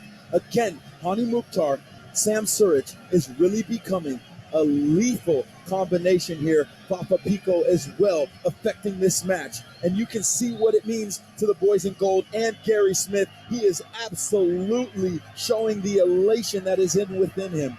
And the boys in gold are taking one step forward toward the final. They want to host Inter Miami CF here at Geodis Park. They have time to do it, but Sam Surridge is putting the team on his back. 1-0 game on in the 68th minute at Geodis Park. And it's the 5th assist of the competition for Nashville's Hani Mukhtar. 69th minute after the restart. Monterrey now facing a deficit. In the Nashville half from right to left, Maxi Meza lines it infield, a one-touch knock to the far side from Romo to Cortizo, who dribbles, weaves his way to the top of the 18. Left-footed strike by Cortizo, lifted over the bar. For me, Cortizo has really come off the bench and has made a case to even have been able to be starting this match here, because he's been the most dangerous player for Monterrey, and he's been off the bench. He gets on his stronger left foot, and he's trying to pick out that top right corner of Elliot Panico's net there. If that strike is on goal, there's nothing that the Kentucky native and Elliot Panico could have been able to do there. Absolutely well done from Jordi Cortizo, and he's looking to affect this match just like Sam Surich did. 69th minute. Panico's goal kick thundered into the Monterrey half. Possession won by Rayados and one back by Nashville, but a whistle will give a free kick to Monterrey in the middle third, right at the far side. We've seen Monterrey mount comebacks in this tournament. Twice. That's one thing that you know, Lucas, is that Monterrey is not going to be shaken whatsoever about going down 1-0 with 20 minutes left to play in this match, plus stoppage time. You're looking at about a half an hour of football left when it's all said and done with stoppages and X, Y, and Z. And this team is not going to give up because, again, under the leadership of Fernando Ortiz, who is a center back himself and a prolific player, the Argentine manager is not going to allow his team to be shaken by. Well done there from Godoy shielding off a Monterrey player at the goal line and able to get it out and avoid a corner kick. Monterrey wins the throw-in, but it'll be deeper in their half than they would have liked. And this is the Panamanian Warrior at the best defense of the castle there, just doing exactly what he needs to do to clear lines, because that's been a very difficult task for the boys in goal, to clear lines against this prolific Monterrey side. Just to cap off what we were just talking about, you know that this team led leadership through Moreno in the back all the way up to Funes Mori up top. They are not going to give up, and they still have potential to get more goals, but so do the boys in gold, and I'd like to think that this is a yellow card here. Papa Pico won the ball in Nashville's defensive third, looked up to see Sam Surridge looking to sprint into the Monterrey half, and he bombed it in that direction, and Surridge was completely dragged down. A yellow card is shown right at midfield, I believe, to Victor Guzman. It is shown to the 21-year-old from Tijuana. Yeah, Victor Guzman comes in at halftime for Fernando Ortiz, and he goes into the book here, the first player for Monterrey to go into the book. And this is what prolific goal scorers and number 9s can do. Sam Surich's hold-up play and positioning is very intelligent. Fafa Pico just whips this one into the channel, and Guzman knows that if he doesn't get anything in terms of preventing Surich from spinning and turning up the line, you're in a dangerous situation. He takes the yellow card. 72nd minute, Nashville 1, Monterrey nothing. The first one was denied. The strike by Mukhtar, called off for offside. The second one could not be taken away. Sam Surridge in the 67th minute. It's a good little clip ball there in the channel from Walker Zimmerman. Not easy to do. And it sends Jack Moore down the right touchline. He dribbles it infield as he enters the Monterrey half, gives it off to Dax McCarty, who dribbles it into the center circle, and with his right foot pushes it ahead to Godoy. Quick 1-2 between Godoy and Pico. Now here's Pico playing centrally. This Nashville crowd roaring at Geodis Park. 73rd minute in the right flank. It's Jack Moore. Cross in at the 6, headed away. Headed away by Moreno. McCarty sliding in, trying to win possession for Nashville, but coming out with it is Meza. Maxi Meza streaking down the left channel. Hannibal Godoy in pursuit. He tries to touch it infield, and Walker Zimmerman steps in to knock it away from Funes Mori. That's veteran leadership right there from Dax McCarty, Hannibal Godoy, and Walker Zimmerman. The 3 Nashville SC originals in the MLS era. They've been core to this team, and that defensive play is huge right there. Very huge. Long ball ahead for Surridge. Tried to square it at the top of the box for Mukhtar. Was just behind the MVP. And here comes Monterrey in transition. Once again, it's Meza down the left side. McCarty back. Recovery defending from McCarty forces Meza to his right foot. He lines it top of the 18. It's at the right foot of Romo. Squares it to the top of the box. Cortizo trying to get it on his preferred foot. He lays it off right side, back, and it's top of the box to Canales. Back to Romo. Overlapping run by Medina around the right side of Luis Romo. Instead, he lifts it into the 18, chested down by Funes Mori, laid off top of the box for Canales. Here at the top of the 18, Meza with the right-footed curling effort that's deflected straight up into the air by Moore. Cleared out of the defensive third by Fafa Pico. But right back with it in Nashville's half is Monterrey. Pressure building. A team that faced a 2-goal deficit against Seattle. A team that faced a 2-goal deficit against LAFC in the quarterfinal. They came back in both of those games to win. 4-2 over Seattle, 3-2 over LAFC. Now looking to do it again in Nashville. Boys in gold looking to hold them off in the 74th minute for a spot in the League's Cup final. Again, that's good hold-up play from Sam Surridge.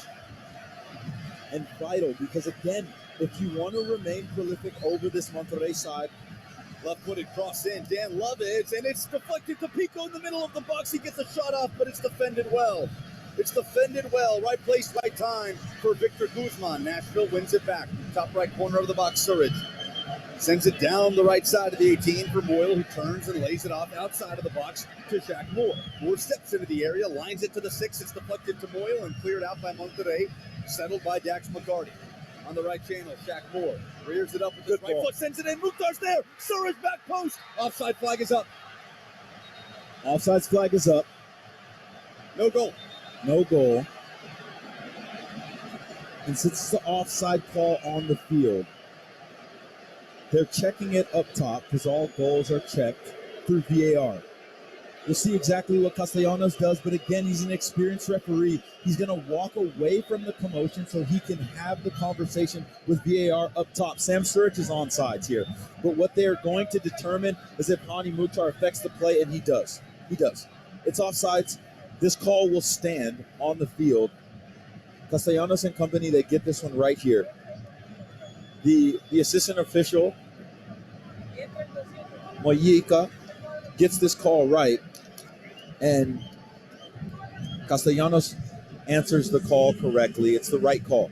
Geodis Park was ready to absolutely flip out, Lucas, because if the boys in gold were to go up 2-0, you'd like to think that they have what it takes to close this one out. But again, when you're talking about Monterrey, they are not going to give up.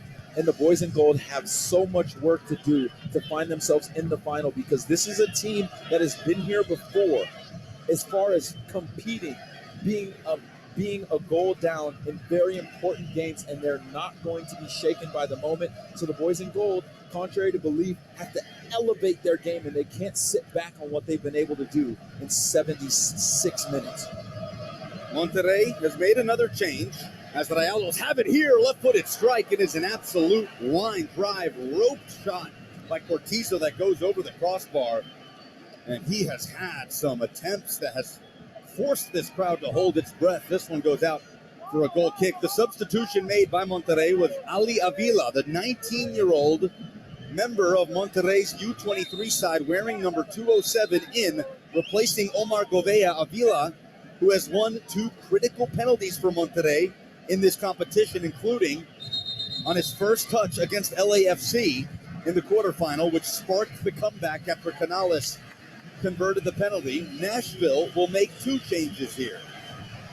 77th minute, boys in gold looking to see out a 1-0 lead, and listen to that roar for Dax McCarty, who comes off for Sean Davis. Yeah, the young man Dax McCarty has been absolutely excellent, not only in this tournament, but throughout the entirety of 2023. For me, he's been playing some of the best football in his Nashville SC career in his 4th season under Gary Smith. And it's just crazy to say because of how much time he spent as a professional soccer player in MLS. Then Alex Muyl makes way for Jack Mayer. Jack Mayer and Sean Davis will come into this match to really shore up the defensive responsibilities of this game. Jack Mayer will play left center back here in a 5-back system, going right to left. Shaq Moore as the wing back.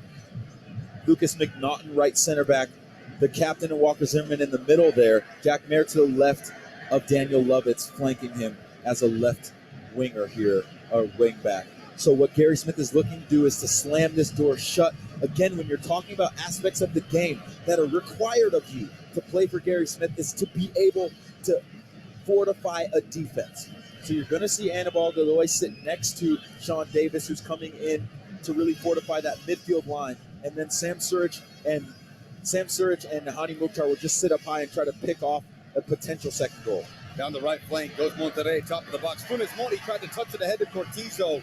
The intervention made by Mayer, who's in for Alex Muyl on Nashville's fourth substitution of the night, presented by Nobody Trashes Tennessee. 79th minute, Nashville 1, Monterrey nothing in the Leagues Cup semifinal. Inter Miami awaits. Will they come here and play Nashville, or will they remain home and host Monterrey, who needs to mount a comeback to force that scenario? Boys in gold will hang on for dear life here in the last 12 plus minutes. Down the left channel outside the 18, Gallardo able to win a corner kick for Monterrey that will come from the near side from the foot of Canales.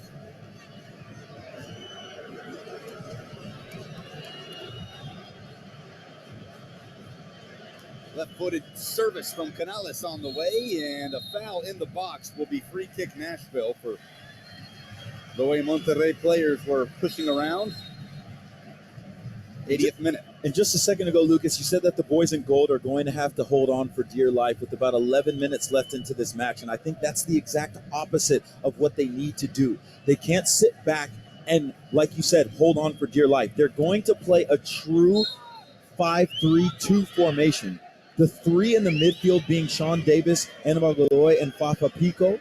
But what Fafa Pico is going to need to do is he's going to need to cover more ground than Anibal Godoy and Sean Davis, who sit in that midfield, and he's going to have to help out in terms of linking the midfield line with the attacking line here and make sure that the boys in gold have layers to their formation, and it's not just Sam Surridge and Hani Mukhtar isolated high up the field, because what that will do is that will allow Monterrey the ability to just creep further and further forward up into their attacking 1/3 as they cross over that half line in their possession, and you don't want to give them the opportunity to continually do that, because if you do, they can hurt you.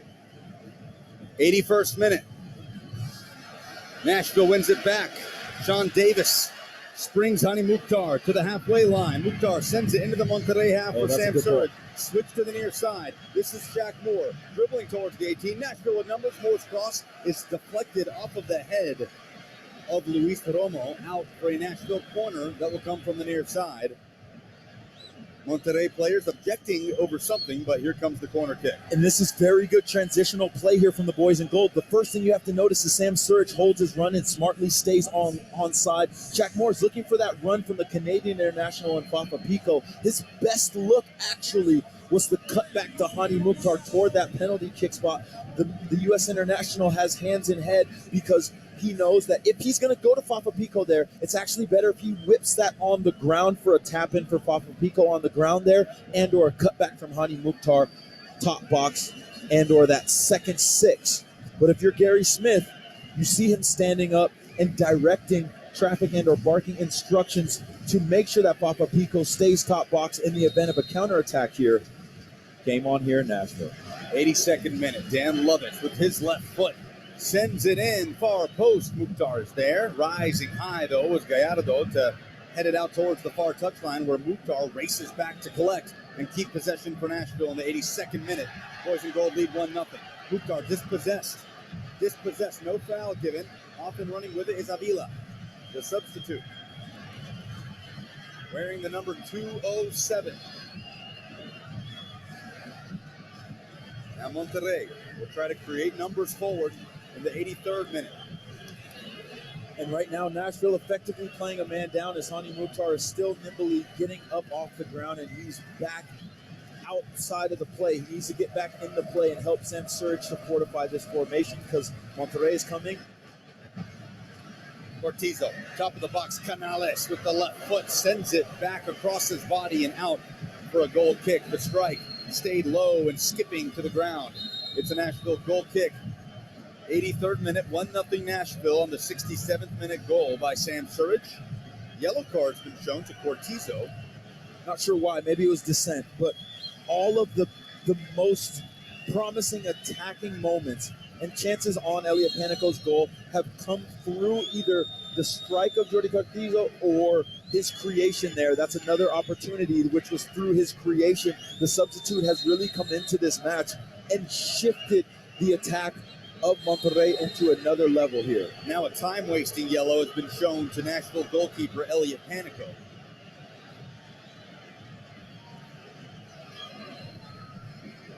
Panico's goal kick bombed into the half of Monterrey. Surridge with a flick back on towards the box for Mukhtar, who tried to muscle it past Moreno, who cut it off. Here's Monterrey back in possession. Luis Romo. Long ball.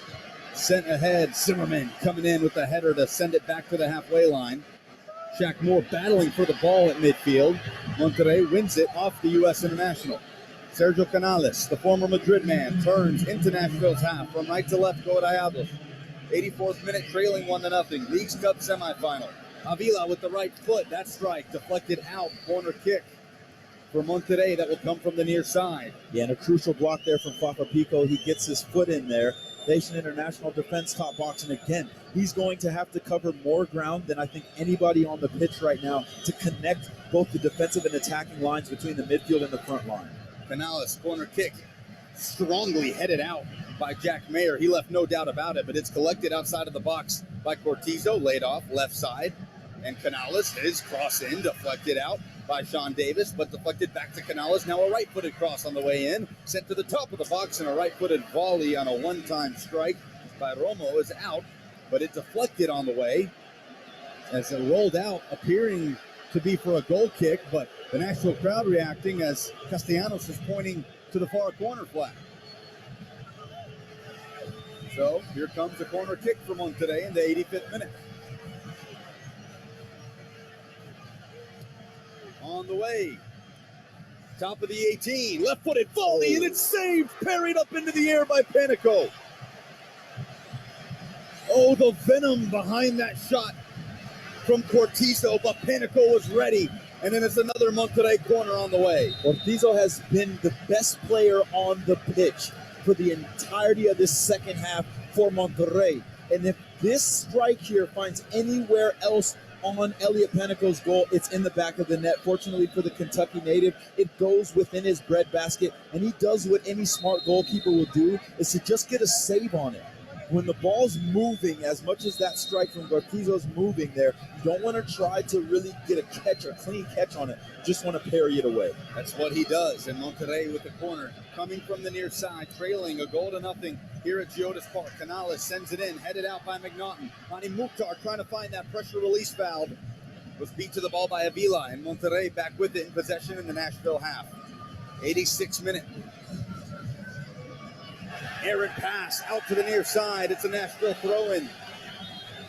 The boys in gold, 4 minutes plus stoppage time away from a Leagues Cup final spot, from qualification to CONCACAF Champions League. And Elliot Panico, again, he's very fortunate that Cortizo's shot goes into his breadbasket, and he makes what's a venomous strike make very easy. And he makes it look easy because of his positioning with in between the pipes. Combining in Monterrey's half, Surridge and Mukhtar. Hani Mukhtar, ball at his feet, sends it down the right touchline. Backfield pass, one-time pass by Pico. Back to Mukhtar. Hani surrounded by blue and white striped shirts. Dribbles with his back to goal, and he's chopped down and fouled. In the 87th minute, a yellow card will be shown to Monterrey's Maxi Meza. The third booking of the match for the away side. And Nashville will have a free kick in the middle third here in the 87th minute. And the levels of Hani Mukhtar's game are really paying dividends for Gary Smith and the rest of the boys in gold. And he can score goals, he can get assists, but he can also draw fouls in crucial moments of a match here. He's excellent at it, and this is crucial time off the clock here as Lucas McNaughton steps up and looks to play this ball into the channel here for Sam Surridge to dig it out. He does so, but Moreno gets there first and draws the foul on Surridge. Monterrey with a free kick in its defensive half. 88th minute now. Sam Surridge, the difference maker, on the feed from Mukhtar. It all originated from the strong header of Walker Zimmerman that traveled 20, 30 yards in the air before Surridge found the back of the net to make it 1-0. Here comes Monterrey. Walker Zimmerman intervenes at the top of the 18. And how many times have we said that tonight, Lucas? How many times have we said in a crucial moment Walker Zimmerman intervenes?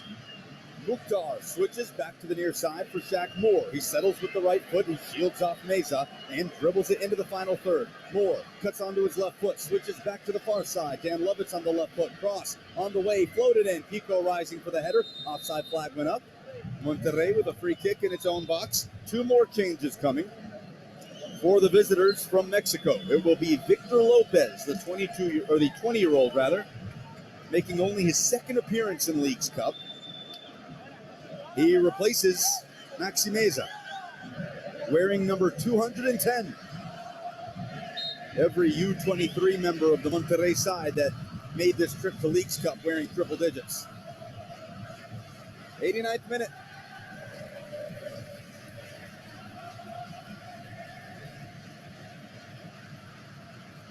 Canales in the middle of the field. Sprints towards the final third, centrally. Allocates it on the ground with his left foot to Gallardo. Threaded to the top of the 18. Brought in by Mori. Mori goes to ground, no foul. He wanted to whistle on Zimmerman, won't get it. Ball bombed into the Monterrey half. Surge in pursuit. Andrada way off his line. The Argentine goalkeeper able to get it back to midfield. 90th minute at Geodis Park. Lopez keeps it central. This is Cortizo rushing on the goal. Jordi Cortizo lays it off top of the box. Here's Funes Mori, far post try, saved by Penico. It was kept on the ground from the right foot of Funes Mori, intended for the far post, and the sprawling Penico pushed it out over the goal line for a corner kick. And the higher the stakes of this tournament, the higher Elliot Panico's level of play rises. The young goalkeeper is really making a name for himself in this Leagues Cup tournament. Corner play quickly, top of the 18. Cortizo, ball on his right foot. Jordi Cortizo lifts it in, far post, and it's just wide again. Out for another corner. Nashville players can't believe it. We're seconds away from the 90-minute mark. How much stoppage time will we see? 6 minutes. 6 minutes shown by fourth official Nelson Salgado. Here comes the corner from the near side. Sergio Canales on the way short, bouncing along the end line. Easy clearance there for Sean Davis. And here comes Nashville. Hani Mukhtar at midfield. 2-on-2 for Nashville. Is he Sam gonna Surridge do it? making the run centrally. Mukhtar still dribbling. Top of the 18. Mukhtar step over. Left-footed strike. Mukhtar deflected straight up in the air. And it's chased down and kept in play before it goes out over the end line. Monterrey will build it back out to the other way, right to left. It is desperation time for the visitors in the Leagues Cup semifinal. Miami awaiting. Lionel Messi awaiting on the other side. Cortizo in the middle of the Nashville half. Left side, Gallardo. Keeps pushing it to the left. This is Lopez, the substitute. Just came into the game, trying to take it to the end line. Left-footed cross on the way, and rising for the header was Avila, but it was Mayer beating him to it. Monterrey still in control here. Jordi Cortizo. Dispossessed by Godoy. Godoy fouled by Cortizo. That may be a double yellow. Or no. And Castellanos will not go into his pocket here. Anibal Godoy still down. I like that. I like that from Castellanos. But here, what you see is the boys in gold really putting on a master class of finishing out a game here. This save from Elliot Panico may be the moment of the match here. His ability to keep this game in the advantage of the home side in Nashville SC is why you're seeing Gary Smith double down and keep Elliot Panico in the starting lineup. And again, his gameplay has really risen to the level of every single crucial moment of this tournament. Well done from Elliot Panico. Nashville. Free kick here from Monterrey.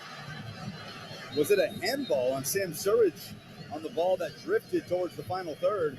Either way, quick restart for the visitors. 2 minutes gone of stoppage time. 6 were given. Lopez on his left foot tries to clip it into the 18, and it's the right foot of Sean Davis sticking in there to dig it out. Ball rolling to the near side at midfield, and it's a battle between Moore and Lopez for it. Throw in for Monterrey.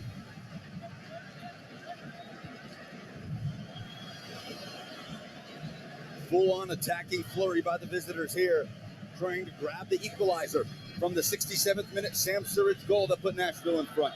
Lopez, left-footed cross in, header far post, well wide by Funes Mori.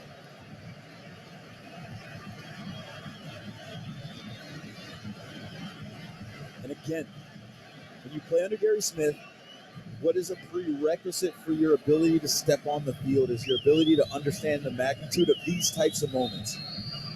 At least 2 times a week, you're going to be put in situations where you're overwhelmed in training defensively, where you're in a back line of either 4 or 5, and you have a midfield line in front of you of either 2 or 3, and then you have to deal with service and chances created over and over again from a prolific attacking group. And it's what's expected of you. And you know how to do this like the back of your hand. Walker Zimmerman, Dax McCarty, who's out of the game. So let's say Anibal Godoy, Daniel Lovitz, Jack Mayer. These are all Nashville originals who've been doing this for 4 years straight. Lucas McNaughton has slotted in to be able to do it as well. Sean Davis has been doing it since his Red Bull days. Highly important. Will it pay off for the boys in gold to find themselves into the final? Minimum 2 minutes away from finishing the job are Nashville and qualifying for CONCACAF Champions League in the process. Hani Mukhtar in control, right touchline in the Monterrey half at the near side. Taking his time as Mukhtar approaching Moreno, trying to wiggle into the 18. Mukhtar draws a free kick. A free kick just outside the box in Nashville. As seconds tick off the clock, we are a minimum 90 seconds away from the final whistle. Continues to try and see this out. 1-0 the scoreline. And I have to say, Lucas, Hani Mukhtar is going to get the credit for drawing the foul here, but the ability from Sam Surridge to play a one-time feathered ball into his stride is really what isolates Hani Mukhtar 1v1 with the Mexican international and Hector Moreno. And then Moreno's in a compromised position because he doesn't want to allow Hani Mukhtar to get into the covenanted attacking 18-yard box there. He knows if Hani Mukhtar can get into that 18-yard box, it's trouble here. And do the boys in goal just keep it in the corner is what they're exactly going to do to try to kill off this game. Minimum 45 seconds remaining. Here's the restart. Mukhtar just gives off to Surridge on the near side. It's a throw-in for Monterrey. Minimum 30 seconds left. Andrada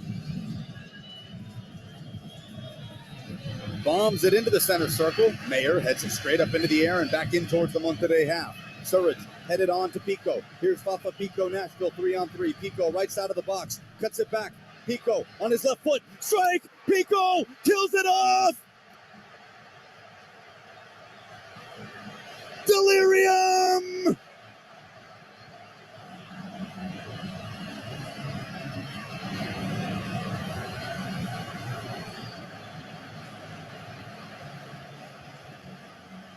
Can you believe it? Can you dream it? Can you think of anything that's better than this? If you are a Nashville SC fan, this is the best moment in club history, bar none. Come talk to me if you want to have the debate. Fafa Pico puts this team into a historic game. Straight into the finals against Inter Miami. Lionel Messi, book your ticket on that Allegiant flight straight to Nashville for the final on Saturday night because Fafa Pico is co-signed on the fact that Nashville is going straight to the final, and this is all guts right here. He has the ability to cut it back. He says, absolutely not. I'm showing you what we do in New York, and that's roof it on you. Top corner there. Absolutely amazing stuff from Fafa Pico. You can hear what is going on in Geodis Park, and it's absolute craziness. Everybody is saying, we want Messi.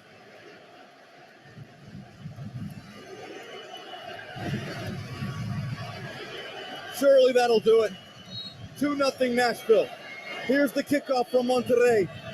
There's the final whistle from Castellanos. History! Nashville Soccer Club are Leagues Cup finalists. Nashville Soccer Club are in CONCACAF Champions League 2024. And this is the soundtrack of Music City at Geodis Park.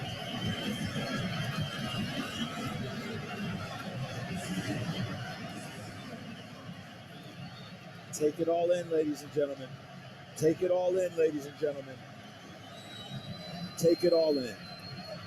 All of the difficult, dark days of Nashville SC's past in the MLS playoffs are all washed away tonight. This is all about absolute euphoria, and it's all earned, deserved, an emphatic win against one of the most successful Mexican teams that international football has ever seen. When you talk about MLS in 2023, you are talking about the ability to compete against the best in the world. When you're talking about Nashville SC, you're talking about Hani Mukhtar, Walker Zimmerman, Sam Surridge, Papa Pico, Elliot Panico, Lucas McNaughton, Annabelle Galoy, Dax McCarty. The list goes on, because everybody that has played a single second in this Leagues Cup tournament has been prolific. And that is what you have to have from top to bottom in your depth chart to be able to make it to this Leagues Cup final. And this is exactly what it means to the city. You can hear it. Nashville Soccer Club 2, Monterrey 0. And the boys in gold will host Inter Miami, Lionel Messi, Jordi Alba, Sergio Busquets, and you here at Geodis Park on Saturday night for North American soccer supremacy in the Leagues Cup final. Post-game reaction, highlights, and we hear from Nashville manager Gary Smith when we return. This is Nashville Soccer Club on 104.5 The Zone. On the next Ramon, Kayla, and Will. Wednesday morning, a big show on RKW that you won't want to miss. That's right. We have Titans president and CEO Burke Nihill in the house to talk about the new stadium and the new season. We'll continue the Titans thing with Rhett Bryan of Titans Radio joining us in studio also to discuss all things preseason. 4 hours that'll fly by Wednesday morning. Tomorrow morning from 6 to 10 on 104.5 The Zone. It's Sleep Number's biggest sale of the year, where all smart beds are on sale. Save 50% on the Sleep Number limited edition smart bed, only at a Sleep Number store or sleepnumber.com. Why do tacos get their own day of the week? Is it because Mondays are so rough, we need a Tuesday filled with beefy tortillas shared with good friends? If so, why don't we have Wellington Wednesdays, Stroganoff Saturdays, and heck, Meatball Mondays? Then, Mondays would just be another reason to enjoy our favorite beef with our favorite people. Together, we bring more. Beef. It's what's for dinner. Funded by beef farmers and ranchers. If Titans news breaks, guarantee that you'll be able to react with us instantly no matter where you are by downloading the 104.5 The Zone app. Because if you don't, then you might miss out. Start streaming now by downloading the new 104.5 The Zone app. I'm Andrea, founder of a boutique handbag brand, Andy, and this is why I switched to Shopify. I tried 3 other platforms prior to Shopify, and I remember my breaking point was when I would try to make one little change and my entire site would go down. Shopify made it really easy for me to shift everything over and hit the ground running. I was easily able to migrate my products and all of my customer information over. With the drag and drop theme editor, we don't need to hire a developer to do any coding. What's amazing is that each theme is automatically optimized on mobile. It's incredible. It looks even better on the phone. We really like adventure. We would not be able to go on the road without a platform that we can rely on. What are you waiting for? Start your free trial with Shopify today. From templates that make site design simple to customizations that let you grow at your pace, this is your possibility powered by Shopify. Get a $1 per month trial period at shopify.com/music23. Go to shopify.com/music23 to take your business to the next level today. At Rocket, we know buying a home is exciting and a bit overwhelming. Ready to buy a home but stressed about writing those big checks? Rocket can help you save. When you buy with Rocket Homes and finance with Rocket Mortgage, you can get up to $10,000 cash toward closing from Rocket Mortgage. It's a pretty big deal, and one you can get only with Rocket. Visit onlywithrocket.com to get started today. For purchase transactions only, must log rate between 331 and 831. Call 8337 Rocket for conditions and restrictions. Equal housing lender licensed in all 50 states. NMLS-ConsumerAccess.org number 3030.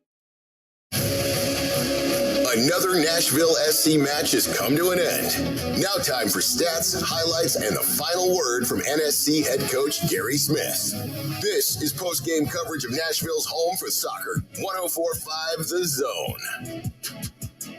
The biggest night in this club's history, the biggest night in this sports history in the city of Nashville, Tennessee, at least until Saturday. Final score from Geodis Park. In the League's Cup semifinal, Nashville 2, Monterrey nothing. And alongside Jalil Anibaba, I'm Lucas Panzica. As the boys in gold not only are League's Cup finalists and will host Lionel Messi and Inter Miami here at Geodis Park, but qualify for CONCACAF Champions League in 2024, the most prestigious competition that this continent has to offer. Jalil Anibaba, words don't quite do it justice in this moment. Absolutely not. And they don't need to.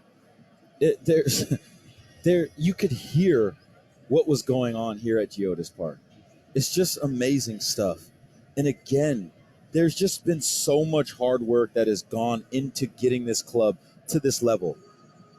The Nashville SC Originals, Hani Mukhtar, Annabelle Galoy, Joe Willis, Elliot Panico, Dax McCarty, Daniel Lovitz, Alex Muil. I'll throw him in as a Nashville original because he was with us in 2020. Walker Zimmerman, our man of the match. Man of the match, captain, national team designated player.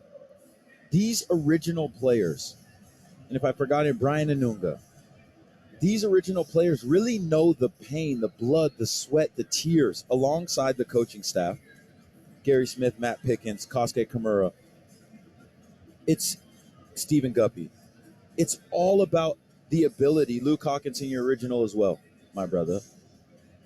So many people have really suffered to get to this moment, being knocked out to the eventual Cup winners in 2020 in Columbus in overtime, being knocked out in 2021 against Philadelphia in penalty kicks, being knocked out last year in the first round out in LA.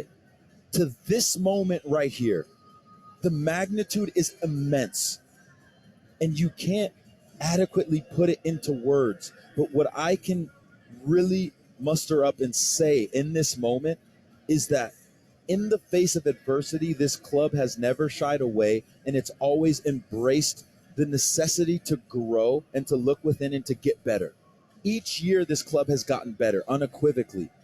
And that's what you're trying to do in the professional sports environment. Can you be honest with yourself? Can you get better and better and better?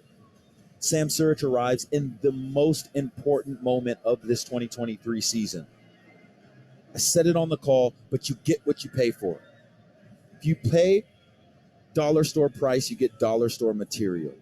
If you pay $5.8 million, you get a $5.8 million striker. And that's exactly what this club has gotten in Sam Surich. And his ability to connect with Hani Mukhtar on the fly is what this club has been needing throughout 2023 and throughout its history.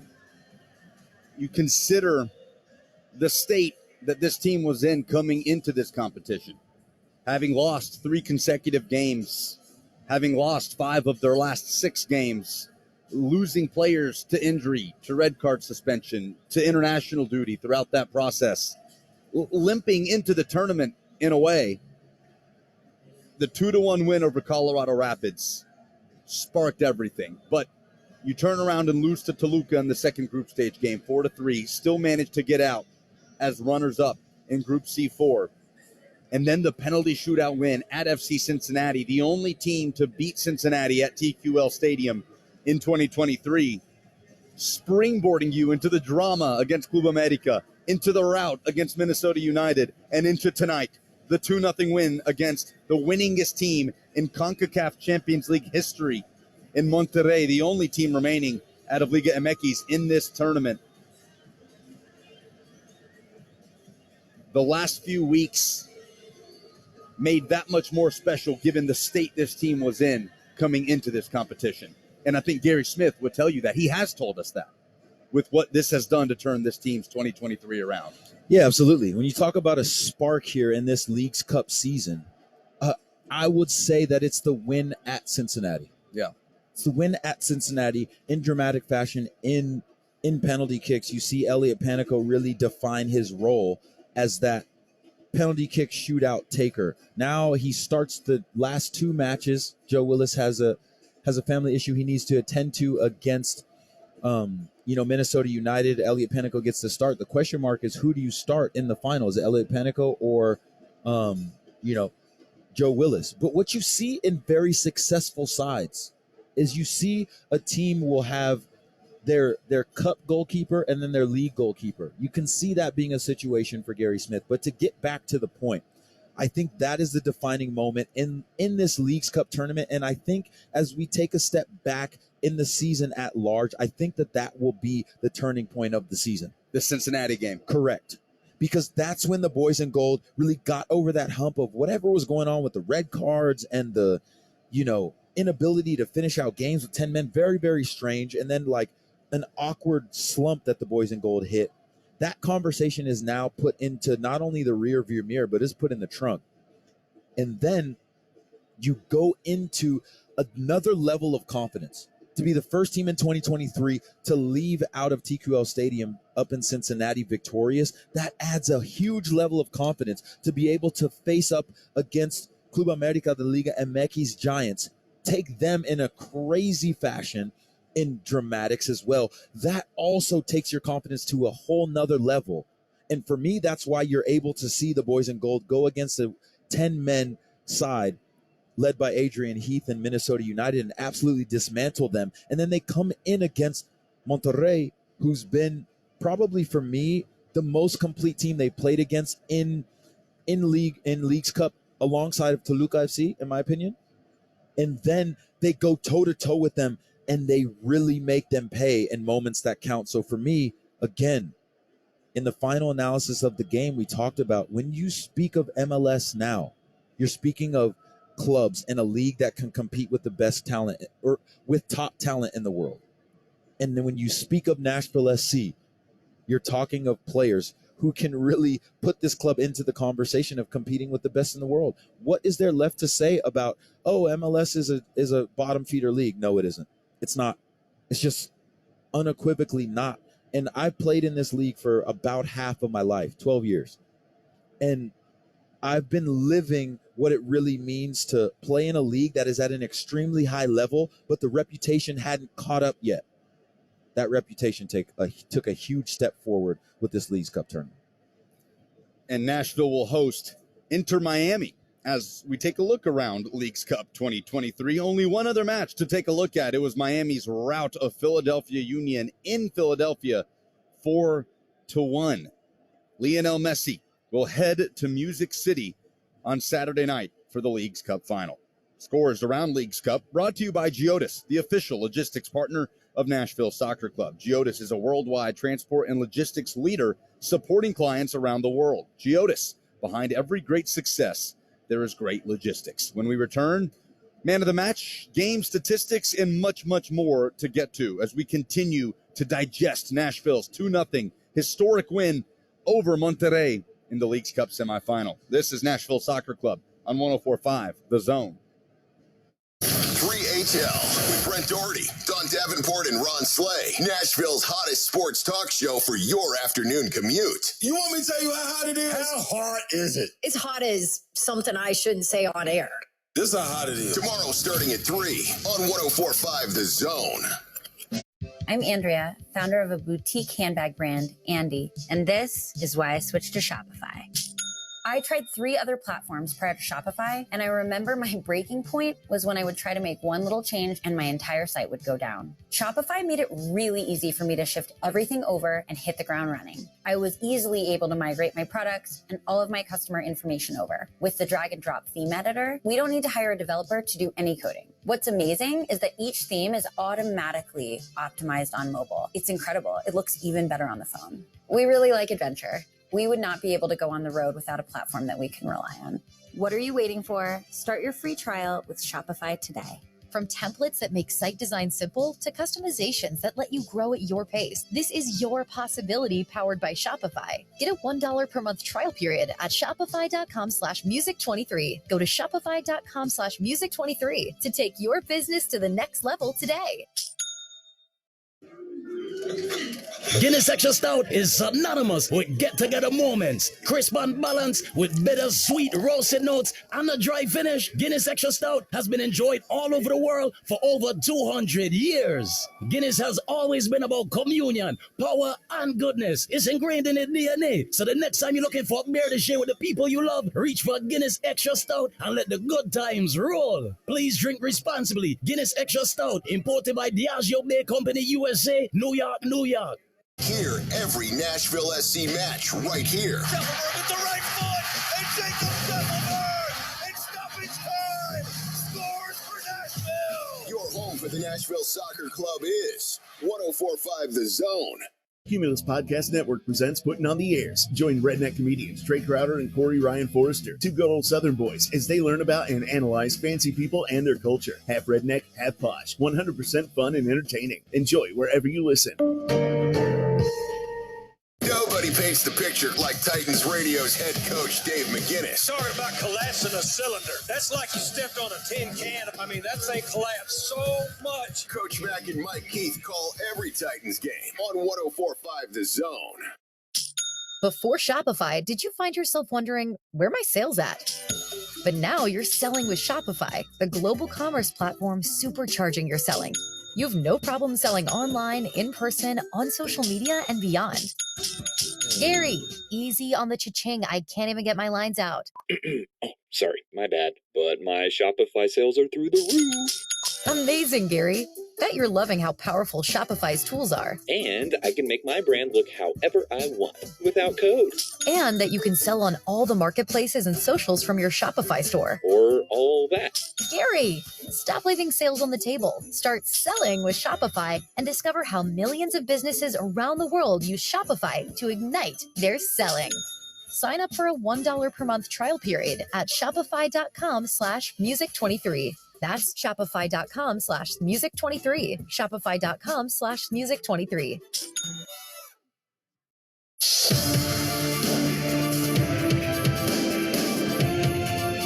Go all in with Renaissance Rewards Extra Checking Account and get the only yellow card you deserve. Get the very best in personal banking when you choose the checking account that comes with roadside assistance, cell phone insurance, more than 450,000 shopping discounts, and a Nashville SC branded MasterCard debit card.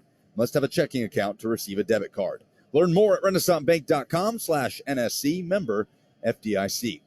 Back to what looks to be an empty Geodis Park, but certainly not the case, as we can hear the party emanating from the concourse from the Nashville faithful, celebrating a 2-0 win over Monterrey in the Leagues Cup semifinal, advancing to the Leagues Cup final to host Lionel Messi and Inter Miami here in this building Saturday night, and to qualify automatically for CONCACAF Champions League 2024. Alongside my partner Jalil Anibaba, I'm Lucas Panzica, Sam Surridge, Fafa Pico, the goal scorers to propel Nashville into the final tonight. But Jalil Anibaba, the man of the match is Walker Zimmerman. Man of the match presented by Heineken Silver, who was so incredibly critical tonight. Intervention after intervention defensively, and then the header from midfield that found its way all the way into the 18 and allowed Hani Mukhtar to set up Sam Surridge for his third goal as a Nashville striker. Yeah, how many times did we say crucial intervention from Walker Zimmerman? How many times did we say stepped into the midfield and then played a ball through the lines? How many times did he come up with either a crucial block or an ability to stifle a very prolific Monterrey attack, and especially an attack that really just overwhelms you through their possession and keeps you locked in and pinned in? I've been there before. It's extremely hard to hold that dam for 90 minutes and not allow it to break. And the way that you do that is you have players like Walker Zimmerman that are going to take charge in those difficult moments. They make those awkward defensive moments really sure-footed. And that's what Walker Zimmerman is excellent at. Obviously, he can come forward and dunk on headers when he needs to score goals. obviously he's dangerous in the air, whether it's on the defense or the attack. But it's in games like this where Walker Zimmerman really shows his prowess. And it can be in the dirty work sometimes. And I think, in my opinion, if you don't truly know football, you're going to minimize Walker Zimmerman down to scoring goals on set pieces and being dominant in the air. But he's so much more than that. His communication is on point, his ability to galvanize the back line, those in front of him. And then most importantly for me, his passing. He's always been underrated in terms of being clean and having good passing out of the back. But his decision making has really gone up a whole nother level when he became that first choice center back under Greg Berhalter in the U.S. men's national team, and then getting all 4 games in the World Cup. For me, there's no weakness in Walker Zimmerman's game, and that's what you need in your captain, and that's what you need in your center back. And for me, for all of those things, he showed each and every one of those things that I just laid out tonight in the most important match in club history to date. But he's been doing it time in and time again, and seeing his growth not only here in Nashville but throughout his MLS career, getting drafted out of Furman University to Dallas, has been really amazing for all of us who have been around for the story.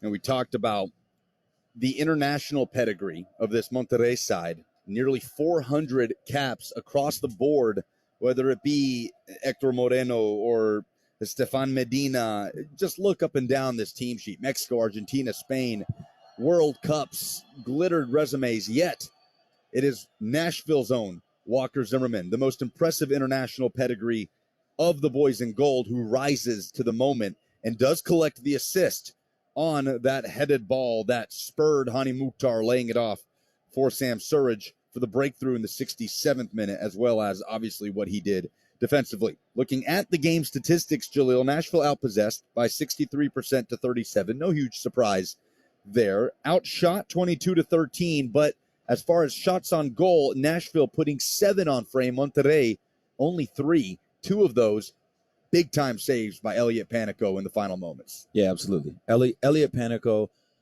has found a way to embed himself into Nashville SC history. Extremely difficult to do when you're, by and large, second-choice goalkeeper. But for me, that's what is so amazing about Elliot Panico. Loaned out in the first year, loaned out in subsequent years as well. Comes back, plays, gets good minutes in the Open Cup, and in 3 leagues games, MLS games, I should clarify, last year, and really grows into confidence. And of course, he's playing behind Joe Willis, who for me is one of the most prolific goalkeepers over a multitude of years in MLS. Doesn't get the credit that he deserves. Another conversation. But Elliot Panico finds a way to contribute in the most important moments. I'm telling you, Lucas, these are very difficult things to do from a mental standpoint. When you see your boys take the field for 98%, 99% of the games, and you got to be a good teammate, be behind Joe Willis, hype him up every day, not only in training, but in recovery and in games, wait for your turn, and then ball out. These are very difficult things to do. So when you're talking about Elliot Panico, you have to put a huge amount of respect on his name. And it's just amazing to see, because if you get a chance to talk to Elliot Panico, those are you who are listening, chilling, either driving back from Geodis Park or chilling under the comfort of your home, and you get a chance to talk to Elliot Panico, just a very genuine, nice, honest, great family guy. So I always love to see amazing players, but most importantly, amazing men and women win. Think about this moment. We're talking about it as such an historic moment for the club. You've qualified for CONCACAF Champions League. How much can a player like Elliot Panico, 26 years old, coming into this game, as you mentioned, very limited MLS experience, how much can a player like that grow with a moment like this under the lights as he was, and helping the club, playing such a huge role in the club achieving this monumental feat? Oh, it's immeasurable growth within an extremely short amount of time. It's it's like it's like growth steroids as far as confidence is concerned, an elixir almost, if you will, because you can go through so many different things throughout a course of 5, 6, 7, 10 years and only learn a few major life lessons in terms of how that helps you with confidence, right? But Elliot Panico has grown as far as his professional career exponentially in 2 weeks, 10 days. And for Gary Smith and Matt Pickens specifically, there's no better situation than to have two extremely confident goalkeepers in Joe Willis and Elliot Panico playing at tip-top shape in the most important moments of club history.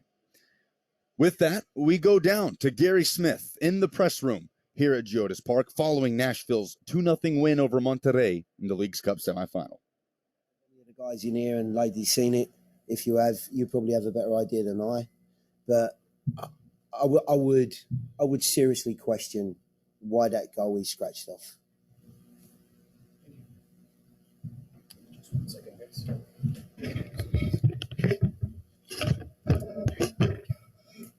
Rafa, let me ask you about the goal. Sam's Nashville forward Fafa Pico alongside Nashville manager Gary Smith in the press room as well. What were you thinking as you cut into the box? My initial thought when Sam flicked it was run to the corner and try to kill some time. But once I saw the defender moving a bit slower, I figured just attack him, and I didn't really look up.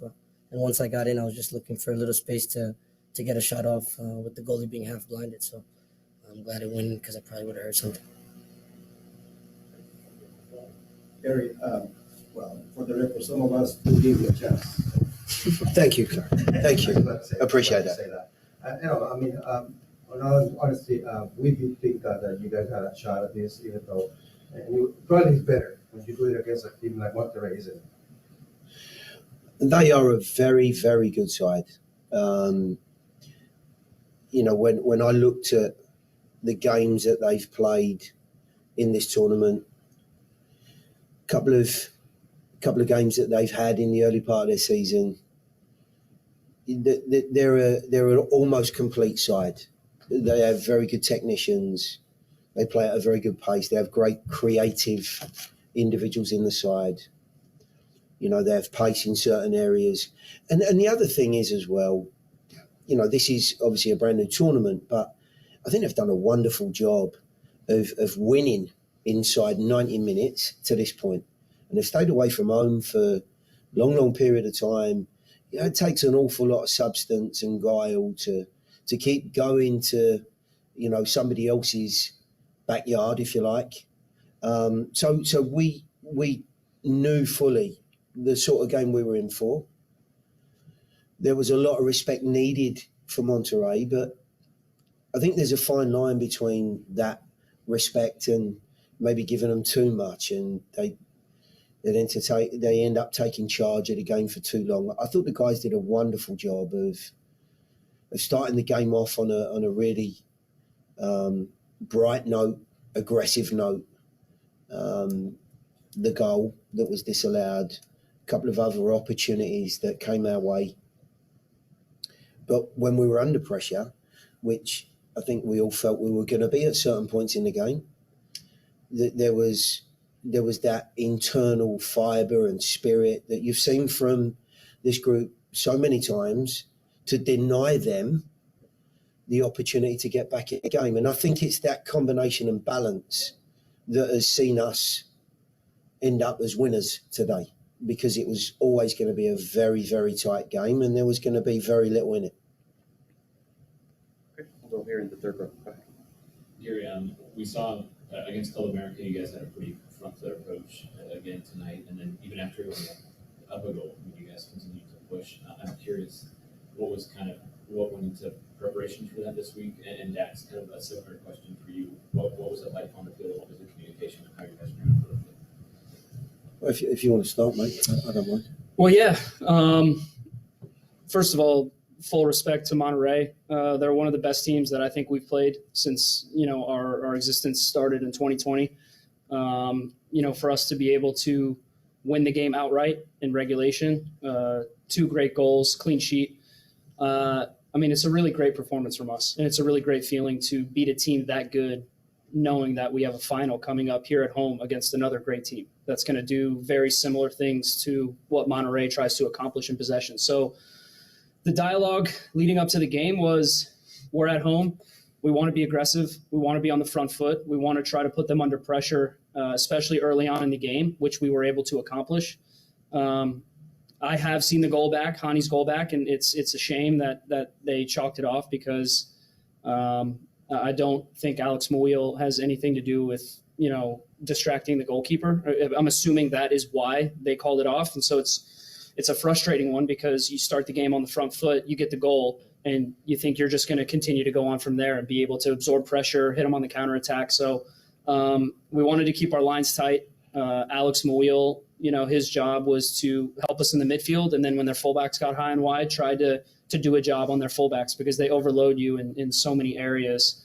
It's very difficult to defend. So I thought the guys, especially defensively, put in a really good shift.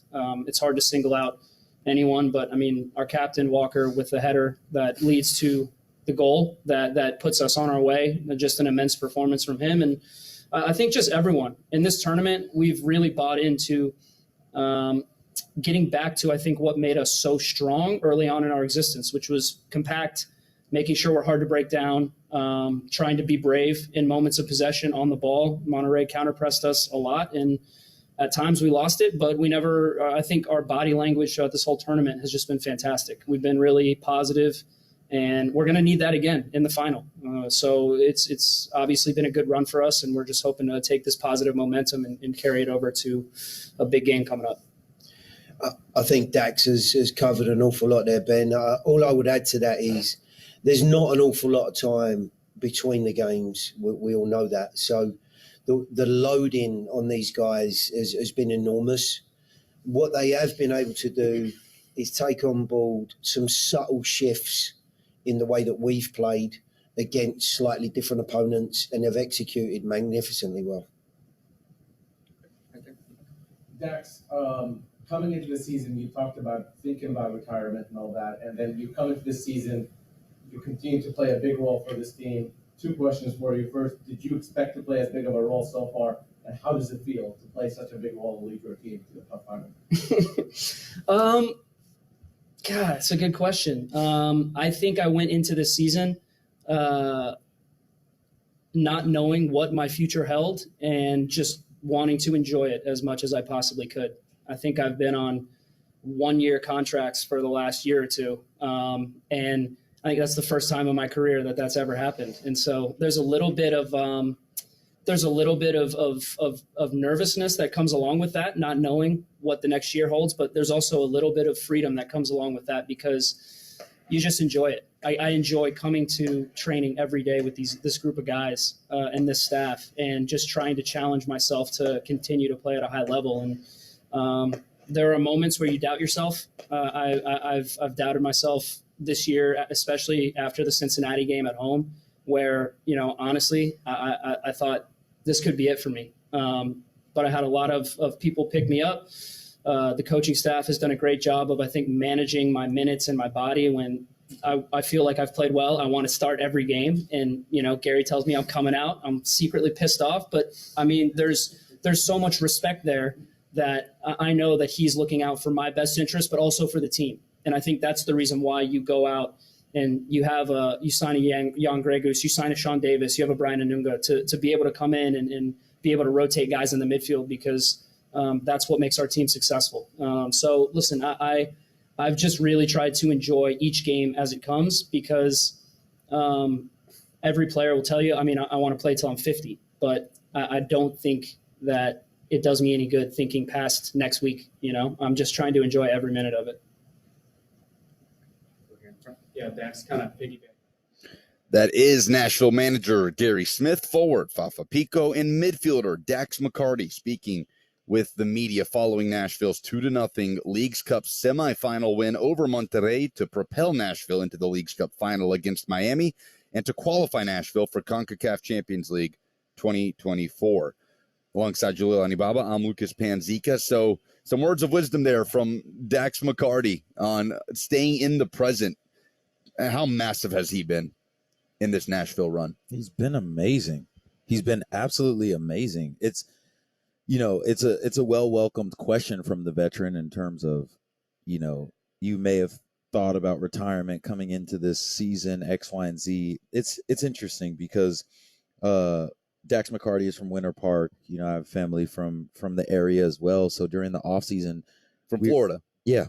We were both just chilling in the Orlando area, and we were talking about one of the first. He was probably the first person on the squad that I told, "Hey, look, I'm retiring. I'm coming back to the team to do what I'm doing now." And we just had, you could say, a wise man's conversation on transitions and what it all looks like. And I'll keep Dax is part of that conversation private, but in general, what he was very, very poised and happy about was the ability to have options.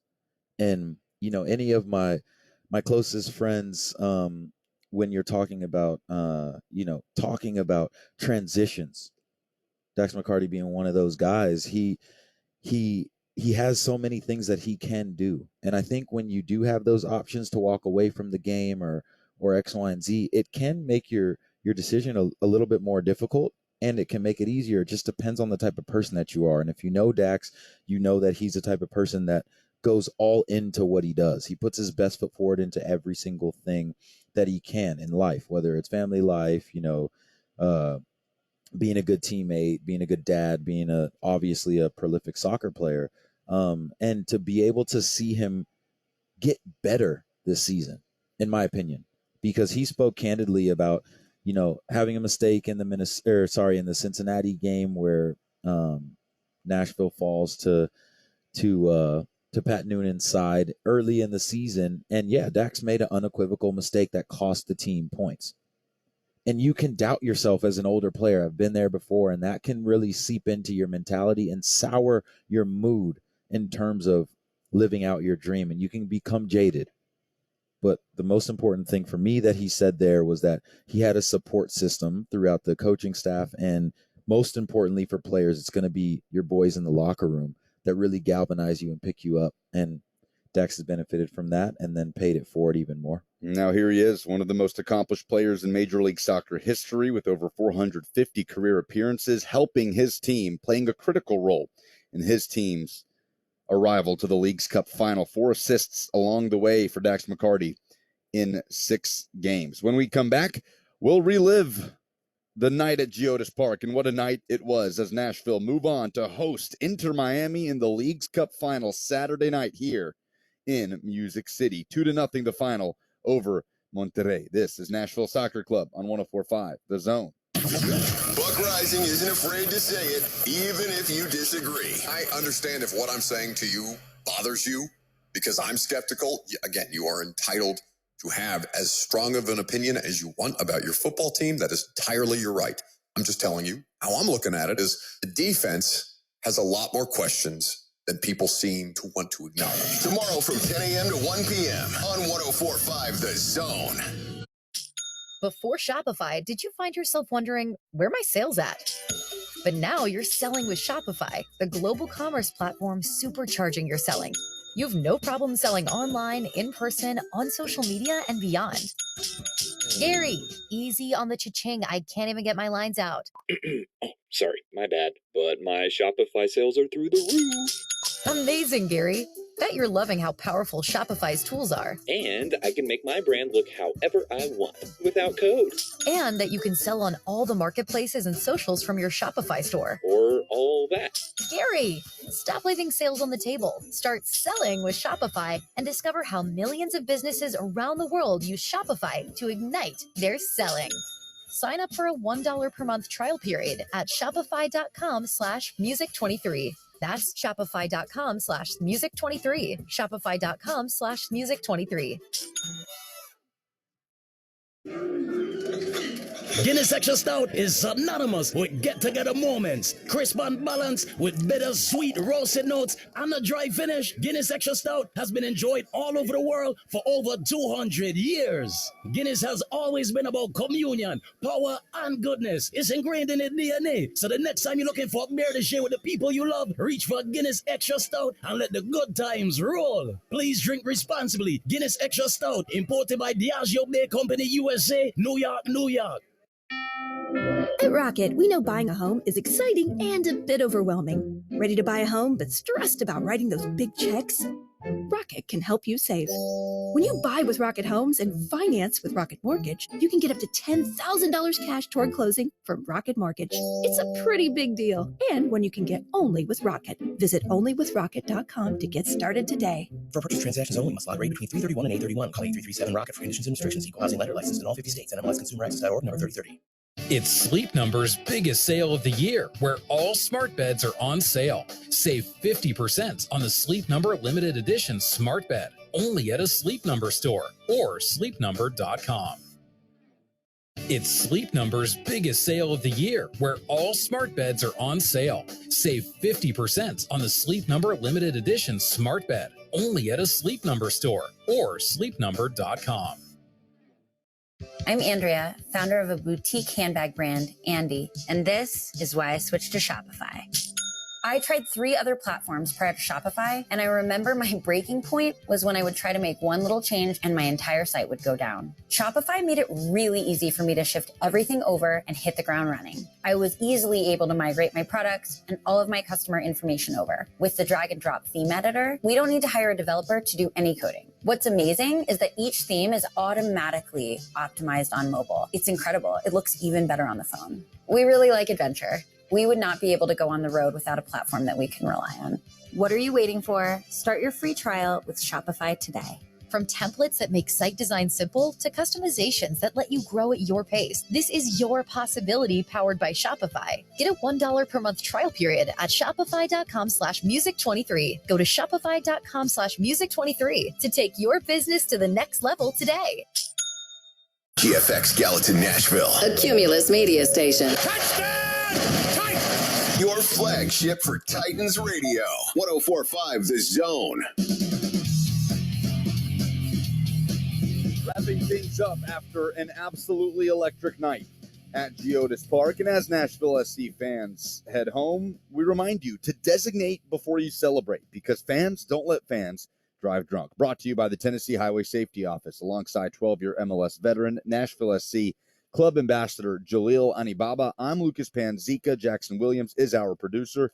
Nashville 2, Monterrey nothing in the Leagues Cup semifinal. The boys in gold move on not only to the Leagues Cup final, where they will host Miami right here at Geodis Park Saturday night, but qualify automatically for CONCACAF Champions League 2024. Let's hear how it played out. Nashville thought it had the breakthrough in the 12th minute. Hani Mukhtar with what may have been the strike of the season, the strike of the tournament. Certainly would have been in contention if it had not been wiped off by an Alex Moyle offside after review. Mukhtar reeks up a shot. Oh, my goodness. Hani Mukhtar, you cannot be serious.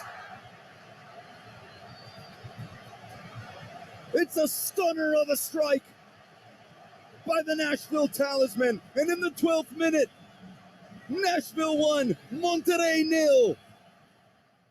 Here's the call. Offsides. The goal is wiped away. So we go into halftime goalless between the two, and it took just over 20 minutes in the second half for Nashville to find its moment. It was initiated from a header from Walker Zimmerman at midfield that fell to the right foot of Hani Mukhtar that ended up with the finishing prowess of new arrival Sam Surridge, the designated player, with his third goal in his third game for Nashville. Header from midfield for Zimmerman. It springs Mukhtar through on goal. Surridge! Yes!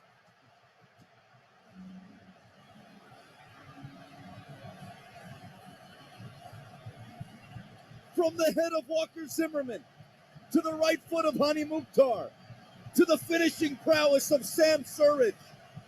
It's his third goal in his third game for Nashville.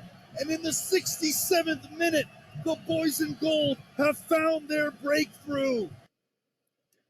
And then it was about seeing it out, right? Flurry after flurry from Monterrey, Jalil Anibaba, Nashville, as you said during the broadcast, just putting on a clinic on seeing games out, limiting chances. And when the chances did happen, it was Elliot Panico there to neutralize them. Top of the 18, left-footed volley, and it's saved, parried up into the air by Panico. Oh, the venom behind that shot from Cortizo, but Panico was ready. And then it's another Monterrey corner on the way. Another massive save after that from the strike of Funes Mori to the back post, a diving Panico, getting his left fingertips on it to push it out. And then Nashville went for the jugular in the final moments. Fafa Pico left no doubt about which of these two teams would be playing for the League's Cup final. Headed on to Pico. Here's Fafa Pico, Nashville 3-on-3. Pico right side of the box, cuts it back. Pico on his left foot, strike! Pico kills it off! Delirium! 2-0 Nashville. Here's the kickoff from Monterrey. There's the final whistle from Castellanos. History! Nashville Soccer Club are League's Cup finalists. And there it is, 2-0 the final over Monterrey. Jalil Anibaba, you corrected me rightfully on the broadcast when I said something to the effect of Nashville hanging on for dear life. At the end, Fafa Pico doubling the lead to leave no doubt as to which of these two teams would ensure qualification to Champions League and would move on to face Lionel Messi in the final. Yeah, and in all seriousness, we spoke about, what the opportunity to play for a final on Saturday night really means for this club. It culminates the growth from obviously the USL days, but into 2020, into the MLS days, and each year this team has gotten better. And one of the aspects of really separating ourselves from our competition in the earlier years that we struggled with was to be able to score a multitude of goals when we were up.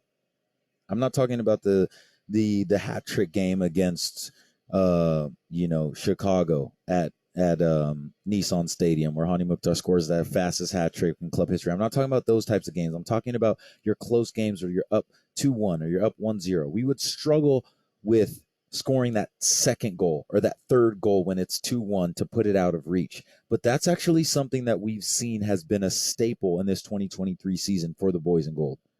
You can go all the way back to earlier in the season when the boys in gold are up 2-1 against Montreal, and then they score the third. Taylor Washington, boom, scores a goal or whatever have you. Things like that is what we're starting to become accustomed to seeing. And I think if the boys in gold don't find a way to put pressure on Monterrey's defense late in that game, that dam was going to break. That dam was going to break because you had players that were really growing into that match. Most specifically, you saw Jordi Castillo off the bench. He was balling out, and he was going to find the back of the net. I think earlier in our club's history, that game goes to penalties, and then anything can happen.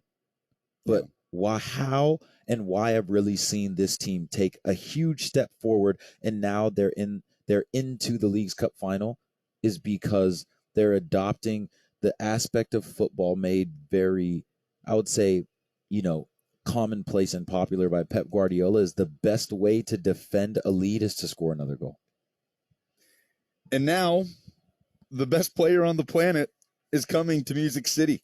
I mean, it's just hard to believe, even with those words coming out of my mouth, Jalila. It's something that we knew Nashville would see August 30th in Miami, a game that is still scheduled. By the way, just for logistical purposes, Nashville's home game against New England Revolution. We knew this after the win over Minnesota on Friday, but the August 20th match, which was supposed to be played this coming Sunday against New England, returning to MLS regular season play, that's been moved to October 14th. So now Nashville's next MLS regular season game will be at Atlanta a week from this Saturday on the 26th. But we knew Nashville was traveling to Miami August 30th. We thought that was when Nashville would see Lionel Messi for the first time. And Gary Smith and the rest of this team said, no, it's going to be a little sooner than that.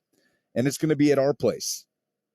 And there you go. In the League's Cup final, Lionel Messi and Inter Miami come to Nashville, not just for a trophy for North American soccer supremacy, but the winner of Leagues Cup advances automatically to the CONCACAF Champions League round of 16, bypassing the group stage. So, from one historic night to another, and I cannot even fathom the scene that it's going to be in this place Saturday night.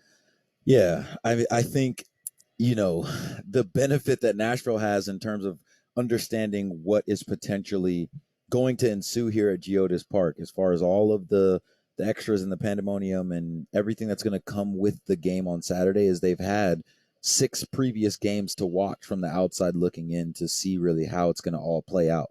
But who knows who's going to pull up to Geodis Park? Who knows which celebrities are going to be sitting at the 50-yard line, maybe right behind the benches. Who knows who's going to be here? Nashville's already a city littered with celebrities and those in the music industry and whatever. So I would expect everyone from even Taylor Swift to potentially pull up to this match. I'm not ruling anybody out here. Who's the most famous person in the building when Taylor Swift and Lionel Messi are in the same venue?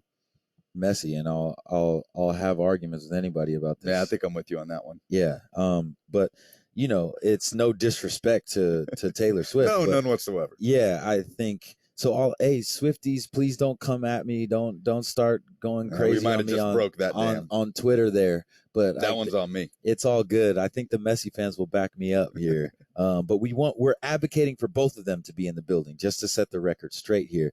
But in all seriousness, I think what really is the conversation is talking about competing against the best. And that's what Leagues Cup is about. There's been a lot of conversation of, okay, Liga MX is leaps and bounds ahead of MLS. Well, that's what Leagues Cup is for, in my opinion. And we're now seeing a complete MLS final here with the best player to ever play the sport. And again, I'll argue that one with anybody. And Lionel Messi coming into Geodis Park, the boys in gold get their crack at